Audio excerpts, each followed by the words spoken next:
Hello everyone, welcome to the class guys. कैसे हैं आप सभी? मुझे उम्मीद है आप सभी बहुत बढ़िया होंगे, बढ़िया से पढ़ाई लिखाई कर रहे होंगे। तो आज हम इस वीडियो में लेकर के आए हैं आपके लिए क्लास 12 फिजिक्स का chapter 4 moving charges and magnetism का एनसीईआरटी सॉल्यूशन। तो आपको एक एक क्वेश्चन को बिल्कुल कैलकुलेशन के साथ पढ़ाया जाएगा। टेंशन मत लेना, आपको सारी चीज समझ में आ जाएंगी। वैसे तो ये चैप्टर एकदम ही सिंपल है, आपको कोई दिक्कत नहीं होगी। क्लियर? अच्छा, इस चैप्टर का वन शॉट हमने अपलोड कर दिया है जिसके अंदर सारे concept with numerical and theory हमने कवर करे हुए हैं। आप किसी भी वन शॉट को देखने के लिए आप बस यूट्यूब पर सर्च करें, जैसे चैप्टर का नाम moving charges and magnetism one shot by Abhishek Sahu. हमेशा लेटेस्ट वन शॉट देखा करें जिसमें हमने क्वेश्चंस भी बहुत सारे इंक्लूड करे होते हैं, है ना। तो आज हम इस वीडियो में एनसीईआरटी सॉल्यूशंस को करने वाले हैं इस चैप्टर का। अगर आप चाहते हैं कि आप क्लास 12th में, आप ऑब्वियस सी बात है, आप चाहते हैं कि आप क्लास 12th में 95 प्लस मार्क्स स्कोर करें, 97, 98, इनफैक्ट 100 मार्क्स आपके आए, तो इसके लिए आपको चाहिए कि आप बढ़िया बढ़िया क्वेश्चंस को प्रैक्टिस करें। क्योंकि एनसीईआरटी की एक लिमिटेशन है कि अब उसमें क्वेश्चंस को और कम कर दिया है, तो आपके पास अच्छे क्वेश्चंस नहीं मिल पाते। हाँ, तो आप परचेज कर सकते हैं हमारी ये book Educart physics question bank for 2023-24 session. इसके अंदर हमने बढ़िया से जो है सीबीएसई के लेटेस्ट सिलेबस को, लेटेस्ट पैटर्न को ध्यान में रख करके क्वेश्चंस को रखा है। आप इन क्वेश्चंस को प्रैक्टिस करेंगे तो आप पाएंगे कि आप फिजिक्स में बढ़िया स्कोर कर रहे हैं। अभी परचेज करेंगे तो आप पाएंगे, परचेज करना है, प्रैक्टिस भी करना पड़ेगा कि आपके क्लास में यूनिट टेस्ट से लेकर के क्वार्टरली, हाफ ईयरली एग्जाम सब बढ़िया जाएगा। टेंशन वाली कोई बात नहीं होगी।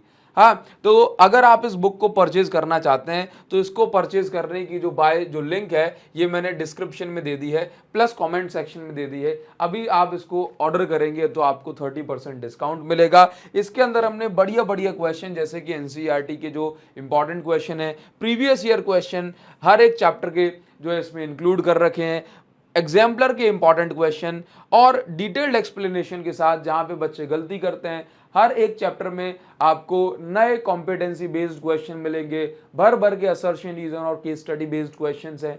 हाँ, तो आप इस बुक को अभी ऑर्डर करें और अपने 95 प्लस मार्क्स जो है सिक्योर करें। प्रैक्टिस करनी पड़ेगी, पढ़ना पड़ेगा बढ़िया से। हाँ, तो देखिए, अच्छा एक और चीज मैं बताना चाहता हूं। बाय लिंक मैंने इसको परचेज करने की जो लिंक है डिस्क्रिप्शन में और कमेंट सेक्शन में पहली लिंक आपको मिल जाएगी। मैं चाहता हूं कि हमारे जो बच्चे हैं ये इस बुक के अंदर भी देख लें कि सर एक्चुअल में बुक कैसी दिखती है, इसमें कितने कितने टाइप के कैसे कैसे क्वेश्चंस हैं। तो क्योंकि बच्चे, अभी आपने इसको बाहर से देखी है बुक को, है ना, तो मैं चाहता हूं कि आप इस बुक को अंदर से भी देख लें। तो जिन बच्चों ने बुक को अंदर से नहीं देखा है कि ये बुक एक्चुअल में कैसी दिख रही है, इसके कितने कितने क्वेश्चंस हमने चैप्टर्स में इंक्लूड करे हैं, तो आप इस वीडियो के डिस्क्रिप्शन में मैंने सेकंड लिंक आपको दे दी है, सेकंड लिंक। तो सेकंड लिंक पर आप टच करेंगे तो आप पाएंगे कि आपको एक वीडियो मिलेगी, इस ये वाली, जिसके अंदर हमने आपको बुक के अंदर पेज खोल खोल के बताया है कि देखो बच्चों, इस पेज पे ऐसे क्वेश्चन है, इस पेज पर ऐसे क्वेश्चन है, इस चैप्टर में इतने इतने क्वेश्चंस हैं। तो आपको एक आइडिया लग जाएगा। मैं चाहता हूं कि आप इसको आराम से देखो और उसके बाद आप इस बुक को ऑर्डर कर सकते हैं। क्लियर है? आपको इसमें मेरी गाइडेंस मिलेगी और आपको 95 प्लस मार्क्स स्कोर करने से कोई नहीं रोक सकता। क्लियर है? तो चलिए हम आगे बढ़ जाते हैं और हमारा जो फर्स्ट क्वेश्चन है ये हम अभी देखते हैं। तो इसमें क्या दिया हुआ है, देखिए एकदम इजी पीजी सा क्वेश्चन है। A circular coil of wire consisting of 100 turns. देखिए यहां पर हमारे पास क्या दिया हुआ है कि एक सर्कुलर कॉइल है, एक सर्कुलर कॉइल है, थोड़ी सी बड़ी डार्क सी बनाएंगे। चलो, ये हमने एक कॉइल बना दी, ठीक है। इस कॉइल में कितने टर्न्स बताए जा रहे हैं? इस कॉइल में बताए जा रहे हैं 100 नंबर ऑफ टर्न्स। कितने टर्न्स? 100 नंबर ऑफ टर्न्स, ठीक है। तो हमने कहा सबसे पहले कि इस कॉइल में कितने टर्न्स हैं, तो हमने कहा n इज इक्वल टू 100 हमने कंसीडर कर लिया, 100। क्लियर है? चलिए, अच्छा ठीक है। नाउ दूसरी पेन ले लेते हैं। तो n इज इक्वल टू हमने कितना लिख दिया? 100। ठीक, चलिए आगे बढ़ते हैं। इसके बाद कह रहा है कि हर एक जो टर्न है उसकी जो रेडियस है ये कितनी है? ये रेडियस जो है दैट इज 8 सेंटीमीटर। कितनी है? 8 सेंटीमीटर। तो 8 सेंटीमीटर। आप सभी जानते हैं कि जब भी हम सेंटीमीटर को मीटर में कन्वर्ट करेंगे तो कितना आएगा? 10 टू द पावर -2 का इंटू हो जाता है। तो 10 टू द पावर -2 का इंटू हो गया और ये मीटर में कन्वर्ट हो गया। क्लियर? आगे क्या दिया है कि इस कॉइल में कितना करंट फ्लो हो रहा है, 0.40 एम्पियर, मतलब 0.4 एम्पियर। तो चलो मैं यहां पर दिखा देता हूं कि इसमें करंट फ्लो हो रहा है I is equal to 0.4 ampere. 40 का मतलब 4 ही तो होता है। चलिए ये हमने दिखा दिया। ये हमने करंट की डायरेक्शन, क्योंकि इस क्वेश्चन में दी नहीं थी कि एंटी क्लॉकवाइज है क्लॉकवाइज, तो हमने खुद से ही इसमें कंसीडर कर ली करंट की ये डायरेक्शन हो सकती है। नाउ अभी आपको समझ, जैसे हम डायग्राम बनाते हैं तो डायग्राम के हिसाब से आप इसमें मैग्नेटिक फील्ड की डायरेक्शन ही बता दो यहाँ पे कि कैसे होगी, क्या होगी। क्लियर है? तो एग्जामिनर को थोड़ा सा अच्छा लगता है कॉपी चेक करते समय। तो अगर मैं यहाँ पर देखूं तो राइट हैंड थंब रूल से हमेशा मैग्नेटिक फील्ड की डायरेक्शन निकालते हैं। करंट की डायरेक्शन में थंब रखेंगे और अपनी उंगलियों को मोड़ देंगे। तो करंट की डायरेक्शन में थंब रखा, अपनी उंगलियों को मोड़ा, तो इसके सेंटर पे जो मैग्नेटिक फील्ड लाइन है ये बाहर निकली, क्योंकि मेरी फिंगर कहाँ आ रही है, बाहर की साइड। तो यहाँ पर जो मैग्नेटिक फील्ड लाइन है ये हम एक सर्कल में डॉट लगा करके बता सकते हैं। डॉट क्या बताता है, मैग्नेटिक फील्ड लाइन बाहर की साइड है। ये चलो मैंने इसको दिखा दिया, ये बी। नाउ ठीक है, चलिए आगे क्या दिया है, व्हाट इज द, आगे लिख रहे हैं व्हाट इज द मैग्नीट्यूड, सिर्फ मैग्नीट्यूड मतलब वैल्यू की बात कर रहा है, magnitude of magnetic field at the centre of coil. इस कॉइल के सेंटर पे, इस जगह पे कितनी मैग्नेटिक फील्ड होगी। क्लियर है? चलिए, तो इसके लिए फॉर्मूला हमने पढ़ा है। क्या फॉर्मूला होता है सर? फॉर्मूला होता है B is equal to mu naught NI upon 2R। Clear है? अच्छा, जो बच्चे जानते नहीं है, ध्यान नहीं करते, गंदे बच्चे हैं, वो यहाँ पे ध्यान दें। Mu naught upon 4 pi is equal to, mu naught permeability of free space होती है, परमिएबिलिटी, तो म्यू नॉट अपॉन 4 पाई की वैल्यू होती है 10⁻⁻7। यूनिट सभी बच्चे याद रखेंगे, टेस्ला मीटर एम्पियर इनवर्स। क्या है?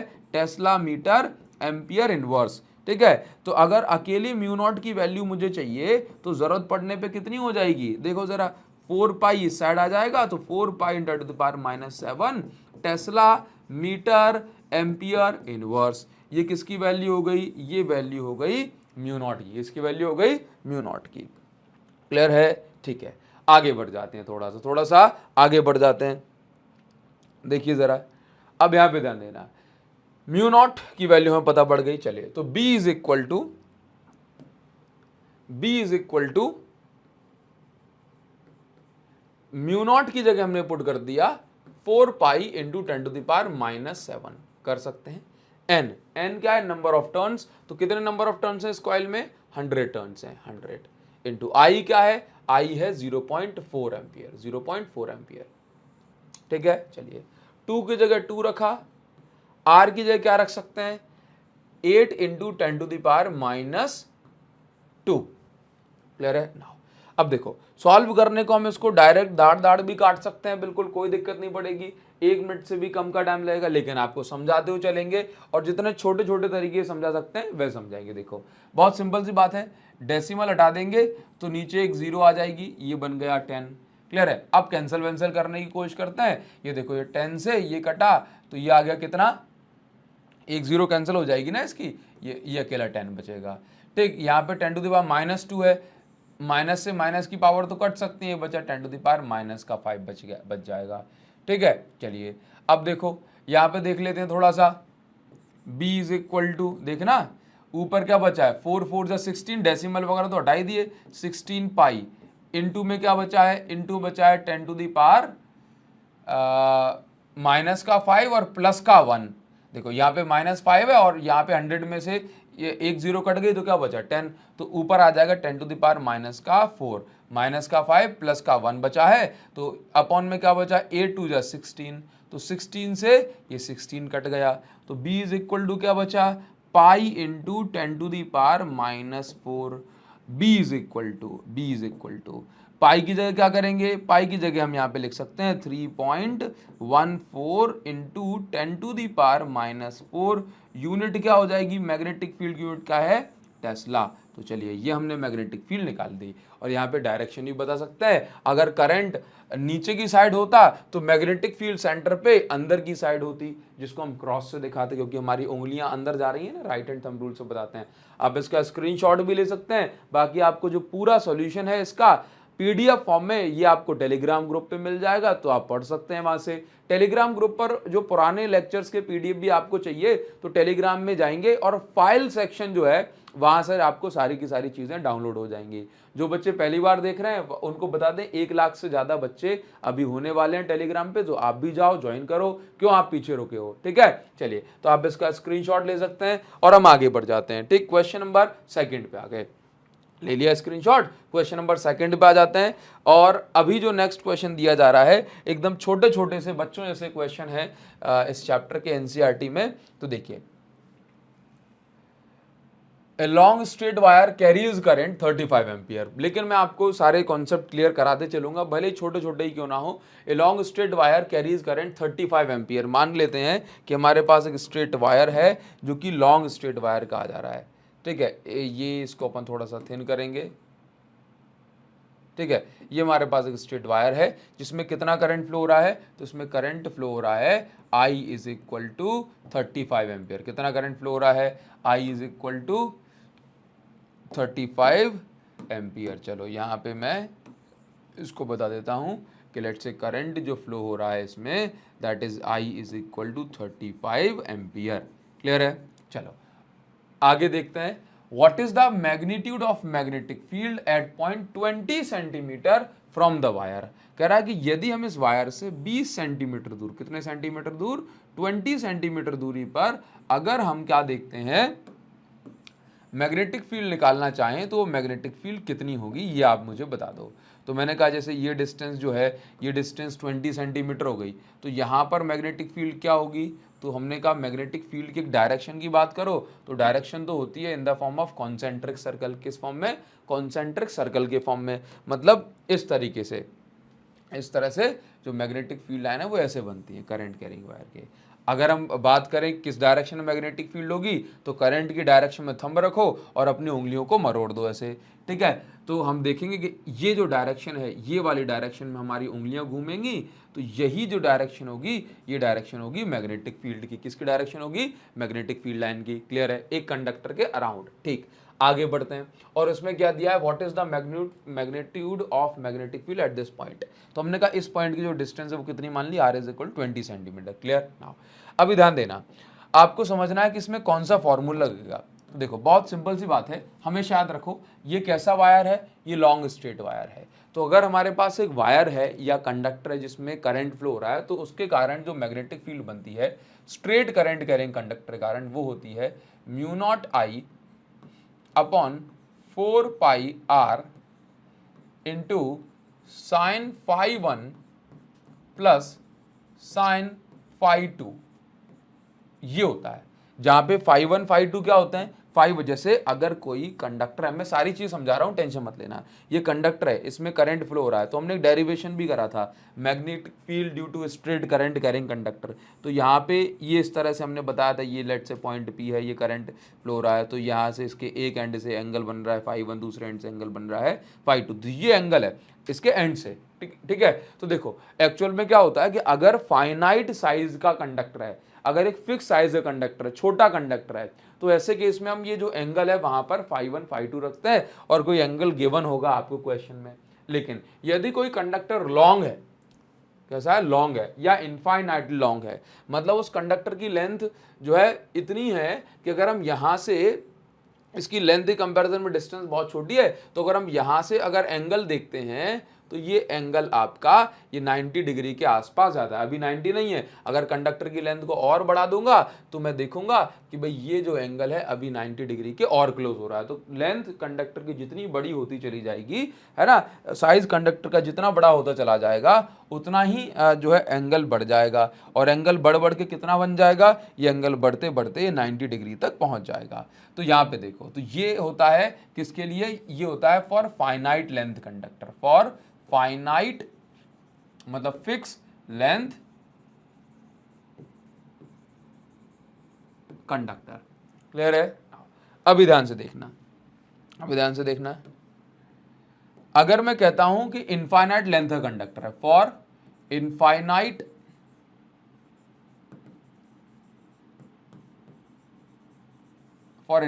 लेंथ, इनफाइनाइट लेंथ के लिए फाई 1 और फाई 2 दोनों की वैल्यू कितनी हो जाएगी, 90 डिग्री। तो चाहे आप ऊपर एंगल देखें या नीचे देखें, दोनों ही एंगल आपको 90 डिग्री शो होंगे।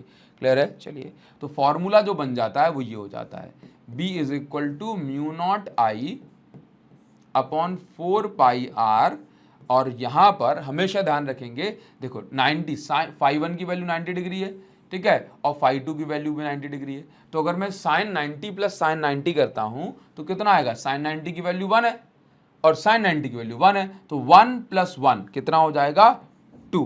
कितना हो जाएगा, 2। तो ये हो गया 2। अगर मैं इसको कैंसिल करूंगा अभी तो ये कितना आ जाएगा, यहां से B is equal to mu naught I upon 2 pi R. ये फॉर्मूला किसके लिए हो गया, ये फॉर्मूला हो गया magnetic field due to long conductor, long कहें या इनफाइनाइट लॉन्ग, दोनों का जो सेंस है इस केस में सेम है। क्लियर है? फिजिक्स में लॉन्ग या इनफाइनाइट लॉन्ग कंडक्टर का मतलब ये होता है कि डिस्टेंस के कंपैरिजन में जो दो एंड्स हैं वो काफी ज्यादा दूर हैं। क्लियर है? कंडक्टर के नाव। तो अभी हम इसको सॉल्व करेंगे। तो आपको हमेशा ध्यान रखना है, जब भी इनफाइनाइट लेंथ का कंडक्टर डायरेक्ट ये फॉर्मूला लगाओ, ये शो करने की जरूरत नहीं है। लेकिन अगर कोई फाइनाइट लेंथ का कंडक्टर है तो आप इस फॉर्मूले के थ्रू इस क्वेश्चन को सॉल्व करें। ठीक है, अब देखिए जरा, यहाँ वैल्यूज पुट करेंगे। तो चलो मैं यहां से करके दिखाता हूं आपको। तो B is equal to mu naught की जगह फिर से 4 pi into 10 to the power -7। Clear है? इसके बाद I की जगह कितना करंट फ्लो हो रहा है इसमें, 35 एम्पियर, तो 35 लिख दिया हमने, अपॉन 2 पाई की जगह 2 पाई रखा। R कितनी, R की वैल्यू क्या है, 20 सेंटीमीटर। तो अगर मैं इसको कन्वर्ट करता हूं मीटर में, तो 20 की जगह 20 सेंटीमीटर, सेंटी की जगह 10⁻², और ये मीटर। तो यहाँ पर कितना हो जाएगा, 20 into 10 to the power -2 metre, ये चीज़ है। क्लियर है? अच्छा, मीटर तो हमने हटा दिया ना क्योंकि हम फॉर्मूला, चलो ठीक है। तो -2 से ये कटेगा, 10 टू द -5 आएगा। बताओ ज़रा, कोई प्रॉब्लम इसमें नहीं। 2 पाई से ये कटेगा, यहाँ पे 2 आ जाएगा। क्लियर है? ठीक है। अच्छा, यहाँ पे इसको कैंसिल करेंगे। ठीक है, देखिए ज़रा, देखो ज़रा, देखो ज़रा। तो यहाँ पे देखना, यहाँ पे 2 से ये कटेगा, यहाँ पे 1 10 आ जाएगा। तो B इज इक्वल टू कितना बन गया, B इज इक्वल टू बन गया, देखो ऊपर तो यहाँ पे 35 बच रहा है, 35 इंटू 10 टू दी पावर -5, ये ऊपर जाएगा तो 10 टू दी पावर -1 हो जाएगा। क्लियर है? तो यहाँ पे क्या बच गया, B is equal to 35 into 10 to the power -6। ठीक, अगर हम इसको ऐसे लिखना चाहते हैं, जैसे 3.5 कर दें इसको, 3.5, एक डिजिट छोटा कर दिया तो यहाँ पे एक डिजिट बड़ा कर दो, ये हो गया आंसर टेस्ला। आप इसको आराम से सॉल्व कर सकते हैं। जैसे 35 को 3.5 कर दिया ना, मतलब एक डिजिट छोटा कर दिया, तो यहाँ पे 10 का इंटू कर दो, ये यहाँ पे एक डिजिट छोटा करा है तो यहाँ पे एक 0 का इंटू कर दो, 10 टू द पावर -6 के का -5 हो जाएगा। बताओ जरा, समझ में आ रहा है ये? क्लियर है? स्क्रीनशॉट ले सकते हो आप इसका। चलिए नेक्स्ट क्वेश्चन हम देख लेते हैं एक बार। क्वेश्चन क्या दिया जा रहा है, ध्यान से देखेंगे। ए लॉन्ग स्ट्रेट वायर, एकदम सिंपल क्वेश्चन है, बस में डायरेक्शन का खेल है बस। A long straight wire in horizontal plane carries a current of 50 ampere. देखो सबसे पहली चीज, जो वायर है वो कैसे रखा है, हॉरिजॉन्टल प्लेन में। मतलब अगर हमारे पास ये बुक है तो ये वायर जो है ये इस तरीके से रखा है, ये वायर ऐसे रखा है, ये हॉरिजॉन्टल प्लेन हो गया। ठीक है, अब ये वायर रखा है ऐसे, ठीक, या फिर ऐसे, बस हॉरिजॉन्टल पढ़ा है अभी तक अपन ने। आगे कैरीज ए करंट 50 एम्पियर, इस वायर में करंट फ्लो हो रहा है 50 ampere in north to south direction, not to south direction, मतलब हॉरिजॉन्टल प्लेन में रखा है लेकिन करंट कैसे फ्लो हो रहा है, नॉर्थ टू साउथ डायरेक्शन। तो अगर मैं डायरेक्शन की बात करूं तो हमेशा याद रखना, जैसे अगर मैं बोर्ड की साइड फेस कर रहा हूं, किस साइड, बोर्ड की साइड फेस कर रहा हूं, ठीक है। तो अभी देखिए, तो जैसे यहां से अगर मैं बोर्ड की साइड फेस कर रहा हूं तो मेरे राइट हैंड की साइड, या ऐसे देखो ऐसे होता है,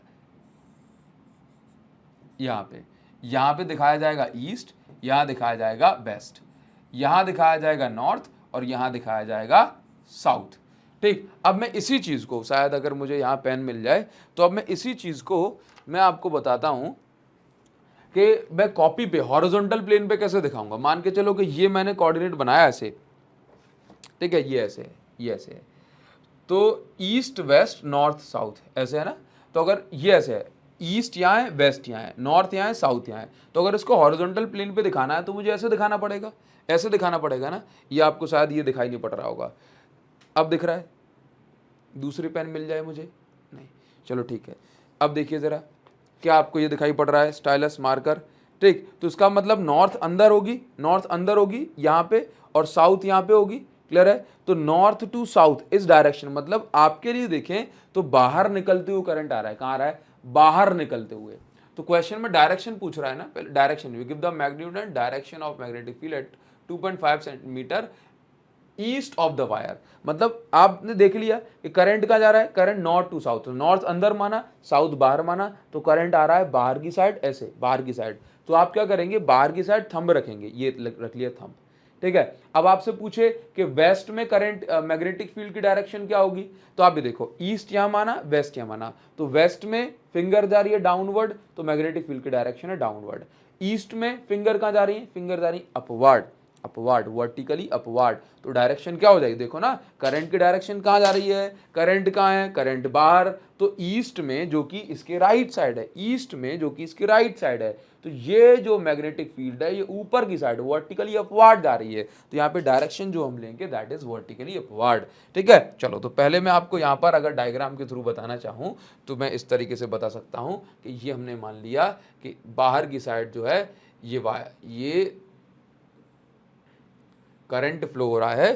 तो यहाँ पर हम नॉर्थ कंसीडर करा, यहाँ साउथ कंसीडर किया, और यहाँ पर इस तरीके से हमने करंट कितना बताया, कितना करंट फ्लो हो रहा है? तो करंट फ्लो हो रहा है I is equal to 50 ampere, बहुत करंट है, ठीक है। और इससे इससे 2.5 मीटर, कितना? 2.5 मीटर, जो कि किसकी वैल्यू है? जो कि हम मानेंगे R की वैल्यू है। तो यहाँ से 2.5 मीटर नीचे, या कहूँ ईस्ट में हमें करंट बताना है। अब तो आपको सारी चीज समझ में आ गई, क्लियर है? सॉरी, मैग्नेटिक फील्ड बताना है।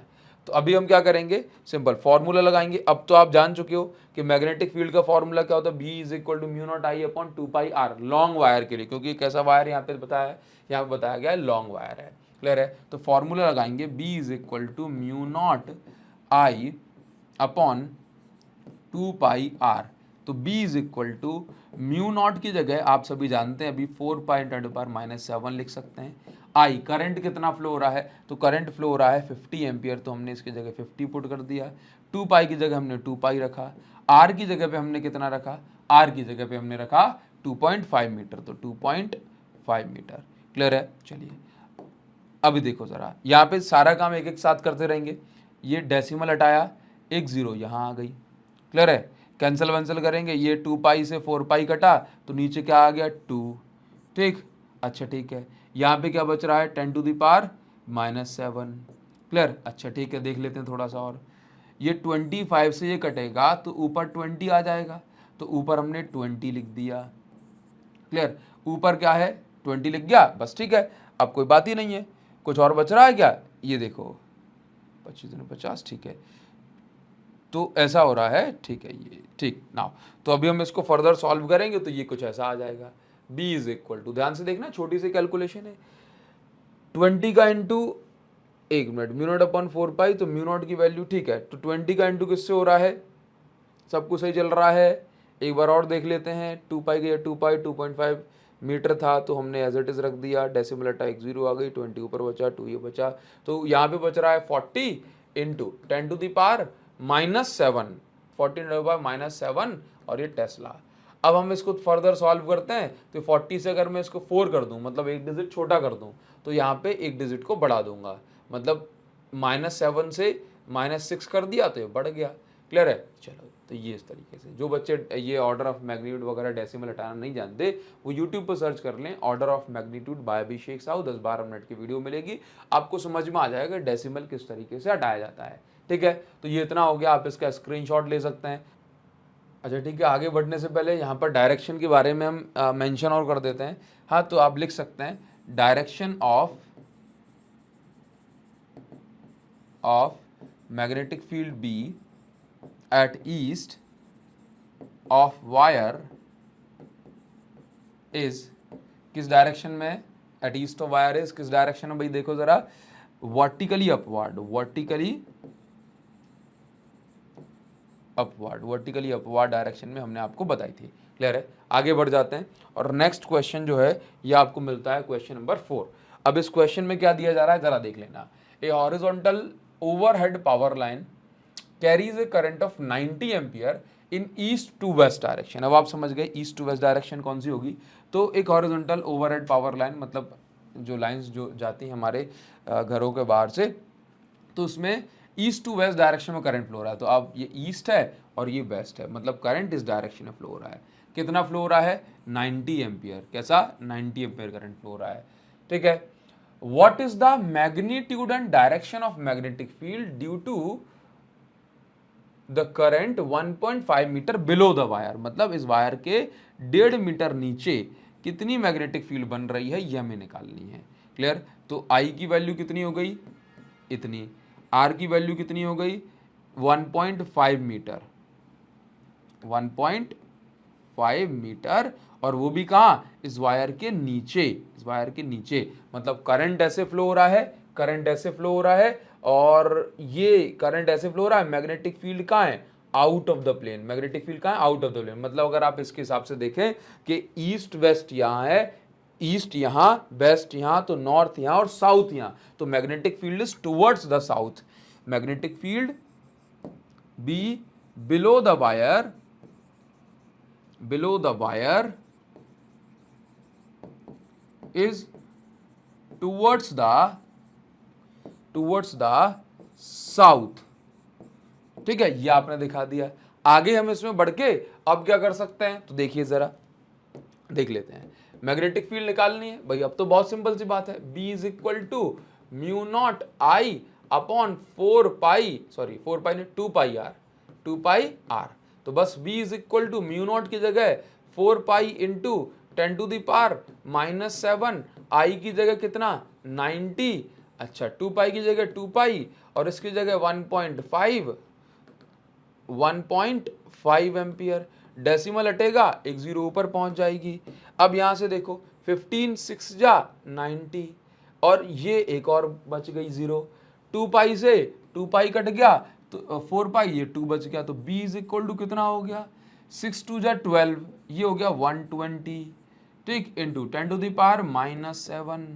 अब अगर मैं इसको 2 डिजिट छोटा कर देता हूं, 1.2 कर देता हूं, तो यहाँ पे 2 डिजिट बड़ा कर दिया 10 टू द पावर -5, और ये टेस्ला। भाई है कि नहीं बच्चों ऐसे क्वेश्चन? बिल्कुल एकदम सिंपल क्वेश्चन है। आप इसमें परेशान तो बिल्कुल नहीं हो रहे होगे, मुझे पता है आप अच्छे बच्चे हो, होशियार बच्चे हो। ठीक है, तो इसमें आपको सारी चीजें क्लियर हो गई होंगी। ठीक, चलिए आप इसका स्क्रीनशॉट ले लो, हम आगे बढ़ जाते हैं। और नेक्स्ट क्वेश्चन देखो आपको क्या मिल रहा है, इसको हम एक बार देख लेते हैं। देखिए जरा, what is the magnitude of magnetic force per unit length? Magnetic force per unit length on a wire carrying current 8 ampere making angle theta, ये making angle 30 degree with the direction of uniform magnetic field of 0.15 Tesla. देखो क्या दिया जा रहा है कि आपके पास अच्छा वायर कैसे रखा है ये हमें नहीं बताया, बस इतना बताया है कि लेट से ये हमारे पास एक वायर है, ठीक है, और इस वायर में कुछ करंट फ्लो हो रहा होगा और ये वायर मैग्नेटिक फील्ड में रखा है। कहाँ रखा है? मैग्नेटिक फील्ड में। और मैग्नेटिक फील्ड हमेशा याद रखो, यहाँ पर क्या बताई जा रही है कि मैग्नेटिक फील्ड के साथ रखा है। What is the magnitude of magnetic force per unit length on the wire carrying current 8 ampere, मतलब करंट की डायरेक्शन नहीं दी। Make angle 30 degree with the direction of uniform magnetic field 0.15 tesla. मतलब यहाँ पर आप ऐसा माने कि जो मैग्नेटिक फील्ड है वो कुछ इस तरीके से है, करंट ऐसे जा रहा है और मैग्नेटिक फील्ड इस तरीके से कितना एंगल बना रही है इसके साथ, तो मैग्नेटिक फील्ड इस वायर के साथ एंगल बना रही है से 30 डिग्री। कितना एंगल? 30 डिग्री। करंट हमने किसी भी रैंडम डायरेक्शन में मान लिया अपने मन से, रैंडम मतलब या तो इस साइड या इस साइड हो सकते हैं। ये मैग्नेटिक फील्ड कितनी है? ये मैग्नेटिक फील्ड है 0.15 टेस्ला, तो ये हमने यहाँ पे दिखा दी। करंट कितना फ्लो हो रहा है? तो करंट इसमें फ्लो हो रहा है I is equal to 8 ampere, तो ये बता दिया। अब देखो हमेशा इस पे कुछ ना कुछ फोर्स जरूर लगेगा, ठीक है, तो हमें पता है जब भी किसी वायर में करंट फ्लो हो रहा है तो ऑब्वियस सी बात है उसके अंदर चार्जेस फ्लो हो रहे हैं। तो जब भी किसी वायर में करंट फ्लो हो रहा है और वो वायर मैग्नेटिक फील्ड में रखा है तो ऑब्वियस सी बात है उस पर लगता है मैग्नेटिक फोर्स। और मैग्नेटिक फोर्स एक करंट कैरिंग वायर पे कितना होता है? तो हमेशा याद रखिए करंट कैरिंग वायर पे जो मैग्नेटिक फोर्स होता है that is BIL sine theta या आई, अच्छा चलो ऐसे लिख देते हैं, B I L sine theta, इसको हम पढ़ते हैं बिल साइन थीटा, क्या, बिल साइन थीटा। ठीक है, अभी आप इसको ध्यान से देखें, एफ। अब आपसे क्या पूछा, क्या आपसे फोर्स पूछा है, क्या आपसे फोर्स पूछा है, नहीं। यहां पर अच्छा एक चीज हमेशा याद रखो, ये जो थीटा है ये किस किस के बीच का एंगल है, theta is the angle between I L vector, current element जो हम कंसीडर करते हैं I L vector, and B vector, तो इन दोनों के बीच का एंगल होता है थीटा। ठीक ना, अब ध्यान से देखिएगा, हालांकि इसमें जरूरत नहीं है लेकिन आपको पता होना चाहिए। तो आपसे अगर फोर्स अकेला पूछता तो आप पूरा निकाल दो, आपसे पूछ रहा है फोर्स पर यूनिट लेंथ, मतलब इस लेंथ को ले जाओ नीचे, force per unit length is equal to B I sine theta. ठीक है, बस फोर्स पर यूनिट लेंथ को आपने लिखा force per unit length as it is. ठीक है, तो आप इसको लिख सकते हैं, बी की वैल्यू कितनी है, बी की वैल्यू, तो बी की वैल्यू 0.15 टेस्ला लिख दिया। आई कितना फ्लो हो रहा है, 8 एम्पियर, साइन 30 तो साइन 30, साइन 30। ठीक है, बाकी सारी चीज़ें कोई दिक्कत वाली बात नहीं है। तो लेट से हमने इसको लिख दिया F dash, force per unit length को हमने क्या लिख दिया, एफ डैश, तो इज इक्वल टू कितना हो जाएगा, 15 8 120, 120 इंटू 120 मतलब 1.2 हो गया ये 1.2। ठीक है, साइन 30 की वैल्यू 1/2 होती है, तो F dash is equal to कितना आ जाएगा, 0.6 टेस्ला। बताइए, कोई दिक्कत वाली बात तो नहीं है, कोई दिक्कत नहीं है ना इसमें, बस कुछ नहीं करना। अगर मान के चलो आपसे पूछ ली जाए ऐसे केस में कि फोर्स की डायरेक्शन क्या होगी, ठीक है, फोर्स की डायरेक्शन क्या होगी, तो देखो वैसे तो परपेंडिकुलर फोर्स की डायरेक्शन ही पूछी जाती है, लेकिन क्योंकि ऑब्वियस सी बात है फोर्स लगेगा, तो अगर हम इस मैग्नेटिक फील्ड के दो कंपोनेंट करते हैं, एक कंपोनेंट ये और एक कंपोनेंट ये, तो आप हमेशा याद रखें, आप हमेशा याद रखें, जैसे मैग्नेटिक फील्ड हमने इस साइड को मानी है ऐसे, ठीक, तो मैग्नेटिक फील्ड के दो कंपोनेंट, ये एक हो गया ये पैरेलल कंपोनेंट, तो पैरेलल कंपोनेंट के कारण किसी भी करंट कैरिंग वायर पे कोई फोर्स लगता नहीं है, ये परपेंडिकुलर कंपोनेंट है। तो परपेंडिकुलर कंपोनेंट मतलब मैग्नेटिक फील्ड की डायरेक्शन ये, और करंट इस डायरेक्शन में हो रहा है, तो फोर्स जो उस पे लगेगा वो आउटवर्ड लगेगा, कहाँ लगेगा, आउटवर्ड, किस साइड लगेगा, आउटवर्ड फोर्स लगेगा, outward force due to perpendicular component. ठीक है, तो यहां पर आप निकाल भी सकते हैं कि भाई ये बी परपेंडिकुलर है और ये बी पैरेलल है, तो मैग्नेटिक फोर्स आप यहां पे निकालें कि magnetic force due to this, due to magnetic field on wire will be just because of perpendicular component of magnetic field. So direction according to Fleming left hand rule will be, कहां बताई है, outward, out of the plane. बताओ जरा, clear है, will be out of the plane. बताइए, ये बात आपको समझ में आ गई, क्या नाम दे दें इसका, क्योंकि कभी लाइट चली जाए बीच में, तो इसका हम नाम देते हैं NCERT सॉल्यूशन। ठीक है, क्लास 12 चैप्टर 4, क्लास 12 चैप्टर 4, और आगे क्या है भाई, NCERT सॉल्यूशन। क्लियर है ना, तो अब अपन इसको कर देते हैं सेव। तो कभी भी अगर आपको टेलीग्राम पे ढूंढ रहा है कि कहाँ जा कर के आपको फाइल मिलेंगी, पुरानी फाइल है, मैसेजेस वगैरह के बीच में छुप जाएं, तो आपको क्या करना होता है कि आप बस टेलीग्राम चैनल पे मेरे फेस पर टच करेंगे ना ऊपर, तो वहीं पर आपको फाइल वाला सेक्शन मिल जाएगा, फाइल में जाओगे आपको सारी PDF फाइल पुरानी भी जो होंगी वो भी मिल जाएंगी। क्लियर है, चलिए आगे बढ़ जाते हैं, नेक्स्ट क्वेश्चन, आप इसका स्क्रीनशॉट भी ले सकते हैं। ठीक है, तो नेक्स्ट क्वेश्चन पे हम आ जाते हैं। नेक्स्ट क्वेश्चन क्या दिया जा रहा है, जरा एक बार ध्यान से देखेंगे। 3.0 centimeter wire carrying a current of 10 ampere placed inside the solenoid perpendicular to its axis। देखो ये हमने solenoid मान ली, ठीक है, ये सॉलिनॉइड मान ली, मान के चलो। देखो सॉलिनॉइड के अंदर हमने जो मैग्नेटिक फील्ड की बात कर रहे हैं, जैसे करंट अगर सामने से देखने पे नीचे की साइड आ रहा है तो सॉलिनॉइड का जो नॉर्थ पोल होगा ना, देखो हमेशा सामने से देखने पे करंट जिस साइड आता है, जैसे सामने से देखने पे करंट आपको नीचे उतरता वो दिख रहा है, तो इसका मतलब है कि नीचे की साइड अपनी फिंगर्स मोड़ोगे, इसको बोलते हैं राइट हैंड ग्रिप रूल। तो नीचे की साइड फिंगर, जिस साइड थंब जाएगा उस साइड होता है नॉर्थ पोल। तो अगर हम इस साइड दिखाएं तो इस साइड नॉर्थ पोल दिखाओगे, इस साइड साउथ पोल दिखाओगे। तो यहाँ से जो मैग्नेटिक फील्ड लाइन होंगी वो ऐसे निकलेंगी, ऐसे, और यहाँ से सीधी। यहाँ पर भी कैसा होगा, यहाँ पर भी ऐसा होगा। चलो इसी को हम थोड़ा सा ऐसे दिखा देते हैं।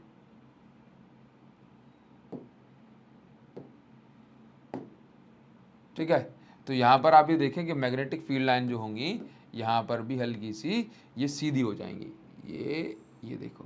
तो आप सभी समझते हैं कि जो मैग्नेटिक फील्ड लाइन की डायरेक्शन की हम बात कर रहे हैं कि मैग्नेटिक फील्ड लाइन बाहर तो ऐसे कर्व्ड होती हैं, लेकिन अंदर जो होती हैं ये एकदम सीधी होती हैं। इस सॉलिनॉइड की अगर ये एक्सिस है ये, तो इसके पैरेलल होगी मैग्नेटिक फील्ड लाइन। ठीक है, तो अभी देखो यहाँ पर क्या दिया जा रहा है कि एक 3 सेंटीमीटर का वायर है जिसमें 10 एम्पियर करंट फ्लो हो रहा है। ये is placed inside a solenoid perpendicular to its axis. तो सॉलिनॉइड की एक्सिस ऐसे है और वायर रखा है ऐसे, ये मैंने मान लिया। ये वायर वाइट कलर से दिखा दे रहा हूं या रेड कलर से दिखा दिया। ठीक है, तो ये वायर ऐसे रखा है। कितने सेंटीमीटर का वायर है? ये वायर 3 सेंटीमीटर का है। कितने सेंटीमीटर का है? 3 सेंटीमीटर का। ध्यान देंगे। ठीक, तो इसका मतलब है आगे क्या लिखा है, कैरिंग करंट, और इस वायर में करंट भी फ्लो हो रहा है भाई, इस वायर में करंट भी फ्लो हो रहा है। कितना? 3 एम्पियर। तो देखिए जरा, तो यहां पे लिख देता हूं, यहां पे ऐसे एरो लगा के बता देता हूं भाई, इसमें करंट फ्लो हो रहा है 3 एम्पियर।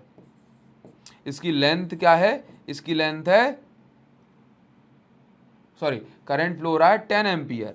इसकी लेंथ है 3 सेंटीमीटर, मतलब मीटर में कन्वर्ट करूंगा 10⁻⁻² मीटर हो जाएगा। क्लियर है? आगे क्या दिया है? The magnetic field inside solenoid is given to be 0.27 tesla. मतलब जो मैग्नेटिक फील्ड है यहाँ पे वो कितनी है? 0.27 टेस्ला। तो आपको बस सिंपल सी बात है, what is the magnetic force on wire, मतलब वायर पे फोर्स क्या होगा। तो सिंपल सी बात है, एक करंट कैरिंग वायर है, इस वायर में करंट फ्लो हो रहा है, ऑब्वियस सी बात है बैटरी का सोर्स लगा के रखा होगा, इस वायर में करंट फ्लो हो रहा है, और ये वायर मैग्नेटिक फील्ड के परपेंडिकुलर है। जैसे हमने करंट अगर ऊपर की साइड मान लिया, तो करंट की डायरेक्शन, करंट की जो डायरेक्शन है, फ्लेमिंग लेफ्ट हैंड रूल से बताओगे। तो अगर आप ऐसे देखो, ऐसे, तो मैग्नेटिक फील्ड कहाँ है? इस साइड। करंट कहाँ है? करंट है इस साइड। तो फोर्स जो होगा, ये फोर्स कहाँ होगा? फोर्स होगा अंदर की साइड। मैग्नेटिक फोर्स कहाँ होगा? Into the plane of paper. ठीक है, तो as per given direction of current आप लिख सकते हैं as per assumed direction of current, जो हमने डायरेक्शन अज्यूम करी है, assumed direction of current of current. Fleming left hand rule तो जानते हो ना, करंट की डायरेक्शन में ये मिडिल फिंगर रखी जाएगी, मैग्नेटिक फील्ड की डायरेक्शन में first finger, four finger, thumb जो है फोर्स बताएगा। तो मैग्नेटिक फील्ड डायरेक्शन में ये करंट ऊपर, ये अंदर है। Assume direction of current, magnetic force on current carrying wire will be into the plane of paper, मतलब बोर्ड के अंदर की साइड इस पे फोर्स लगेगा। जरा बताओ, समझ में आ रही है? अगर हम यहां पर बात करें कितना फोर्स लगेगा, तो F इज इक्वल टू वही, F is equal to BIL sine theta, BIL sine theta, BIL sine theta. Clear है? नाउ तो F इज इक्वल टू, अब फोर्स निकालना है, मैग्नेटिक फील्ड दी है 0.27 टेस्ला, करंट दिया है इसमें 10 एम्पियर, अच्छा, लेंथ दी है 3 × 10⁻⁻² मीटर, सेंटीमीटर में तो मीटर में कन्वर्ट कर ली। अच्छा, क्या इसमें एंगल दिया है? नहीं दिया।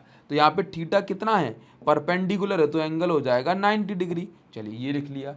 तो F इज, तो यहाँ पर हो जाएगा sin 90, और आप सभी जानते हैं sin 90 मैक्सिमम फोर्स लगता है, sin 90 की वैल्यू 1 होती है। तो यहाँ पे जो फोर्स हो जाएगा ये हो जाएगा, देखिए जरा, 27 का × 3 से होगा तो 81 आ जाएगा। ठीक। तो ये हो गया 81 मतलब 8.1 इंटू, ये निपटा दिया, इसका इंटू हो गया। अच्छा ठीक है, अब ये देखो ये 10 है और 10 की पावर -2 है, तो ये हो जाएगा 10 टू द पावर -1। क्लियर है, 10 टू द पावर -1। क्लियर, देखो एक बार और 0.27 8.1 आ गया, 10 का 10 to the power -2 10 to the power -1 बचेगा। क्लियर है, और ये फोर्स जो है अगर मैं इसको राउंड ये एग्जैक्ट लिखता हूँ तो एक डिजिट छोटा कर दिया, तो यहाँ पे एक डिजिट मैं इसको बड़ा कर दूंगा। तो चलो ठीक है, ये 10 टू द पावर -1 है, तो चलो मैं इसको ऐसे भी लिख सकता हूँ, यहीं पर छोड़ दो, क्यों जो है इतना झंझट करना, -1 न्यूटन तक आ जाएगा।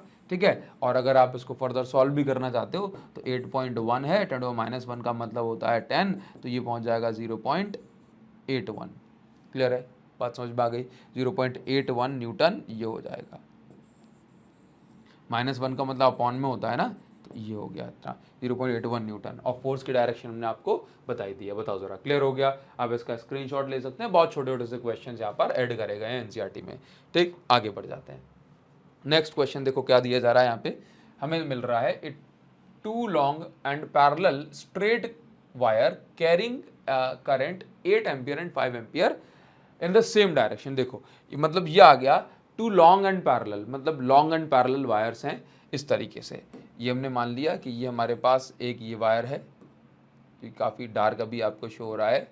ठीक है, तो ये वायर है, ये वायर बना दिया हमने। ठीक है, और एक ये वायर है। ठीक, अब इन दोनों में करंट फ्लो हो रहा है इस तरीके से, एक में I1 करंट फ्लो हो रहा है, I1 करंट कितना 8 एम्पियर, 8.0 का मतलब 8 एम्पियर ही है। इसमें I2 करंट फ्लो हो रहा है कितना 5 एम्पियर, 5 एम्पियर। ध्यान से देखें, in the same direction are both separated by 4 centimeter. दोनों में जो करंट फ्लो हो रहा है ये सेम डायरेक्शन में करंट, दोनों में करंट सेम डायरेक्शन में फ्लो हो रहा है, दोनों में करंट सेम डायरेक्शन में फ्लो हो रहा है। और कितना है भाई, कितना है, R इज इक्वल टू इन दोनों के बीच की सेपरेशन 4.0 सेंटीमीटर। ठीक है, मेरा दिमाग थोड़ा सा कहीं और चला गया था इसलिए मैं रिपीट कर गया चीज़ों को। हाँ, तो करंट कितना है 4.0 सेंटीमीटर। क्लियर, आगे दिया जा रहा है directions are separated by distance of, ठीक है, estimate the force on 10 centimeter section of wire. मतलब ये वायर तो एकदम लॉन्ग इनफाइनाइट वायर है, लेकिन आपको फोर्स निकालना है 10 सेंटीमीटर पे। तो एक्चुअल में आप ये समझिए कि जो फोर्स पर यूनिट लेंथ का फॉर्मूला होता है, वी नो दैट, हम समझते हैं जब भी कोई दो पैरेलल करंट कैरिंग वायर होते हैं तो आप समझिए यहाँ पे वी नो दैट हम समझते हैं कि फोर्स पर यूनिट लेंथ, ये क्या है, force per unit length. Formula आपने कुछ ऐसा पढ़ा होगा ना, capital F is equal to mu naught 2I1I2 upon 4 pi D, ये फॉर्मूला होता है, ये फॉर्मूला होता है। डी क्या है, दोनों के बीच की सेपरेशन या डिस्टेंस, तो हम इसको लिख देते हैं यहाँ पे डी। ध्यान रखो, अगर हम इन दोनों वायर पे, वैसे तो आपको रूल हमेशा याद रखना चाहिए कि यदि दोनों वायर में सेम डायरेक्शन में करंट फ्लो हो रहा है, सेम डायरेक्शन में करंट फ्लो हो रहा है, तो आपको समझना है कि जो फोर्स होगा ये अट्रैक्टिव फोर्स होता है। फोर्स कैसा होता है, दोनों एक दूसरे पर अट्रैक्टिव फोर्स लगाएंगे। अगर ऑपोजिट डायरेक्शन में फ्लो होता है करंट, ऑपोजिट डायरेक्शन में करंट फ्लो होता है, ऑपोजिट डायरेक्शन में करंट फ्लो होता है, ऑपोजिट डायरेक्शन में करंट फ्लो होता है, तो जो फोर्स जो होता है ये फोर्स होता है रिपल्सिव। कैसा होता है, रिपल्सिव फोर्स होता है। ठीक है, ध्यान देंगे सभी बच्चे, ध्यान से देखो, तो रिपल्सिव फोर्स होता है। लेकिन ये कैसे कैसे बना, ऑल्दो हमने लेक्चर में पढ़ा था, लेकिन फिर भी आपको बता दूं, देखो करंट की डायरेक्शन में आपको अपनी मिडिल फिंगर रखनी है, कौन सी, मिडिल फिंगर रखनी है। ठीक है, मैग्नेटिक फील्ड की डायरेक्शन में आपको फर्स्ट फिंगर रखनी है, और थंब आपको बताएगा फोर्स की डायरेक्शन। ठीक, तो देखते हैं, देखो सबसे पहले इसमें करंट ऐसे फ्लो हो रहा है, इसका करंट ऊपर ऐसे जा रहा है, तो इसकी मैग्नेटिक फील्ड यहाँ पे, इसकी मैग्नेटिक फील्ड यहाँ पे कैसे होगी, इनवर्ड होगी अंदर की साइड। करंट इसमें ऐसे फ्लो हो रहा है, तो इसकी मैग्नेटिक फील्ड इस साइड कैसे होगी, आउटवर्ड डायरेक्शन में। तो ये हमने दिखा दी आउटवर्ड, ध्यान से देखना। तो अब मैं फोर्स देखूंगा दोनों पे, ध्यान से देखना, अब मैं फोर्स देखूंगा दोनों पे। तो देखिए जरा, तो इसके लिए मैग्नेटिक फील्ड कैसी है, आउटवर्ड। तो खुद की मैग्नेटिक फील्ड से कोई फोर्स नहीं लगाता, दूसरे की मैग्नेटिक फील्ड फोर्स लगाती है अपने पे, ठीक है। तो इसका करंट जो है ऊपर फ्लो हो रहा है, तो उसके कारण मैग्नेटिक फील्ड कहाँ हुई, आउटवर्ड हुई, आउटवर्ड हुई इस साइड। तो हम देखेंगे कि मैग्नेटिक फील्ड आउटवर्ड है, तो ये फिंगर रख दी आउटवर्ड मैग्नेटिक फील्ड वाली, ठीक है। करंट ऊपर की साइड है, तो ये रख दी ऊपर की साइड। थंब कहाँ जा रहा है, देखो, अरे ऐसे। अब ठीक है, मैग्नेटिक फील्ड आउटवर्ड, देखो ये दिखा दी, करंट ऊपर, ये दिखा दिया, थंब जा रहा है इस साइड, तो ये दिखा दिया। तो ये हो गया इस पे लगने वाला फोर्स, ठीक है। ध्यान से देखेंगे, इसको स्मॉल एफ से दिखा देता हूं, थोड़ी सी अभी दिक्कत आ सकती है, ये एफ। इसी तरीके से इस पे निकालेंगे तो इस पे फोर्स लगेगा इस साइड, क्लियर है नाउ। तो इस तरीके से जो अपने फोर्स निकाला है, उसका फोर्स का फॉर्मूला होता है F is equal to mu naught 2I1I2 upon 4πd। लेकिन ये कैसा है, ये फोर्स पर यूनिट लेंथ,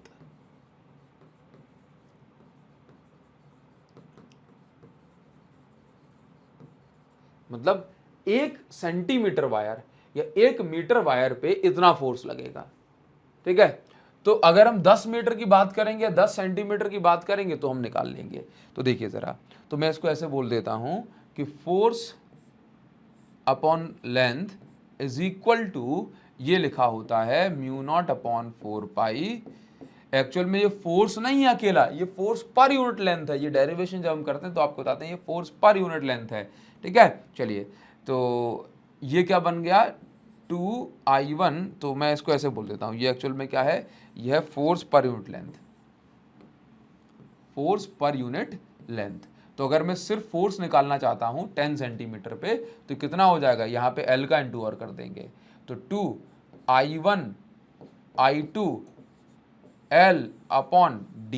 तो ये क्या आ जाएगा, ये आ जाएगा फोर्स। अब जितनी लेंथ की बात कर रहा है उतनी लेंथ पे फोर्स निकाल लेंगे, क्लियर है। तो देखो यहाँ पे L की जगह पे हम क्या पुट कर देंगे, L की जगह पुट कर देंगे 10 सेंटीमीटर, क्लियर है। तो L की जगह पे हम पुट करेंगे 10 इंटू 10⁻⁻2 मीटर,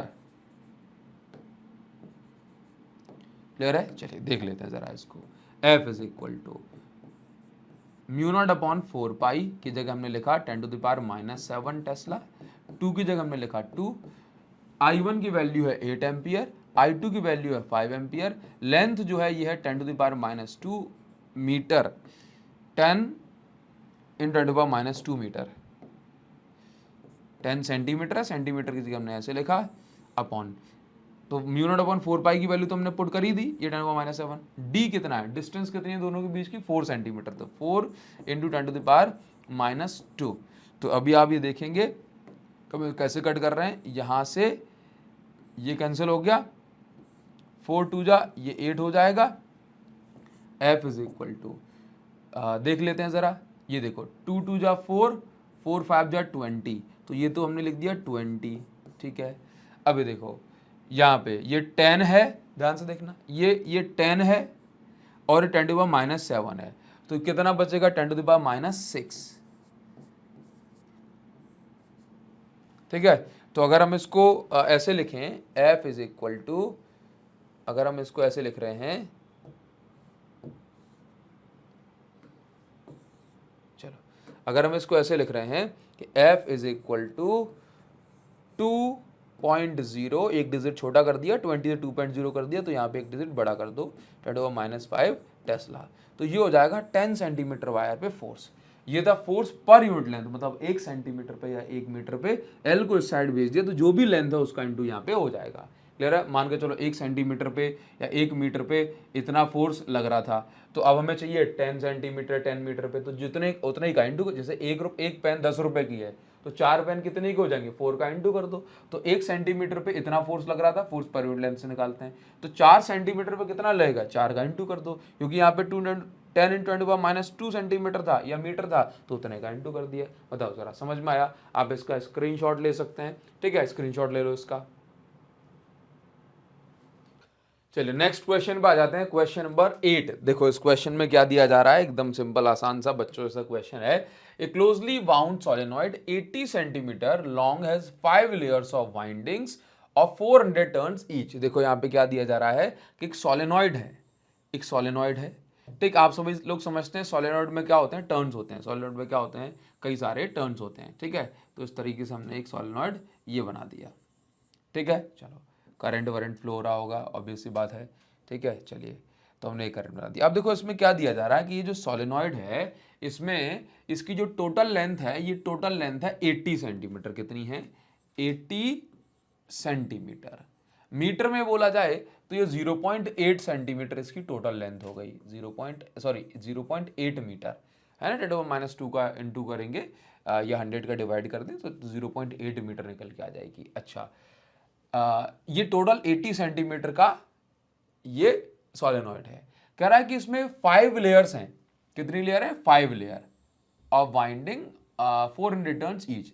मतलब ऐसा कहा जा रहा है ये 80 सेंटीमीटर की है और इसमें ना 5 लेयर बना दी, 1 लेयर, 2 लेयर, 3 लेयर, कम पड़ गई तो ये देखो ऐसे करते हैं, 1 लेयर, 2 लेयर, 3 लेयर, 4 लेयर और ये 5वीं लेयर हो जाएगी, ठीक है। ये लो, ये लो, ये लो और ये लो, ये दो 5 लेयर हो गई।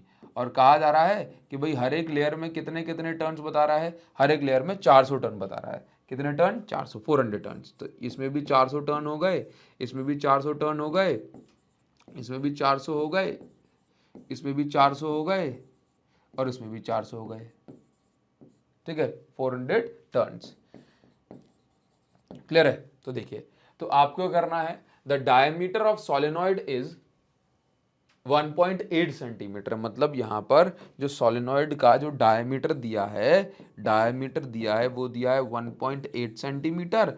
तो अगर यहां पर रेडियस की बात करूं तो ये हो जाएगी 0.9 सेंटीमीटर। क्लियर है। चलो इसका यूज कहां होगा अभी देख लेंगे। If the current carried is 0.8 ampere, यदि इसमें करंट जो फ्लो हो रहा है ये I इज इक्वल टू 8.0 मतलब 8 एम्पियर करंट फ्लो अगर हो रहा है, तो estimate the magnitude of magnetic field inside the solenoid near its centre.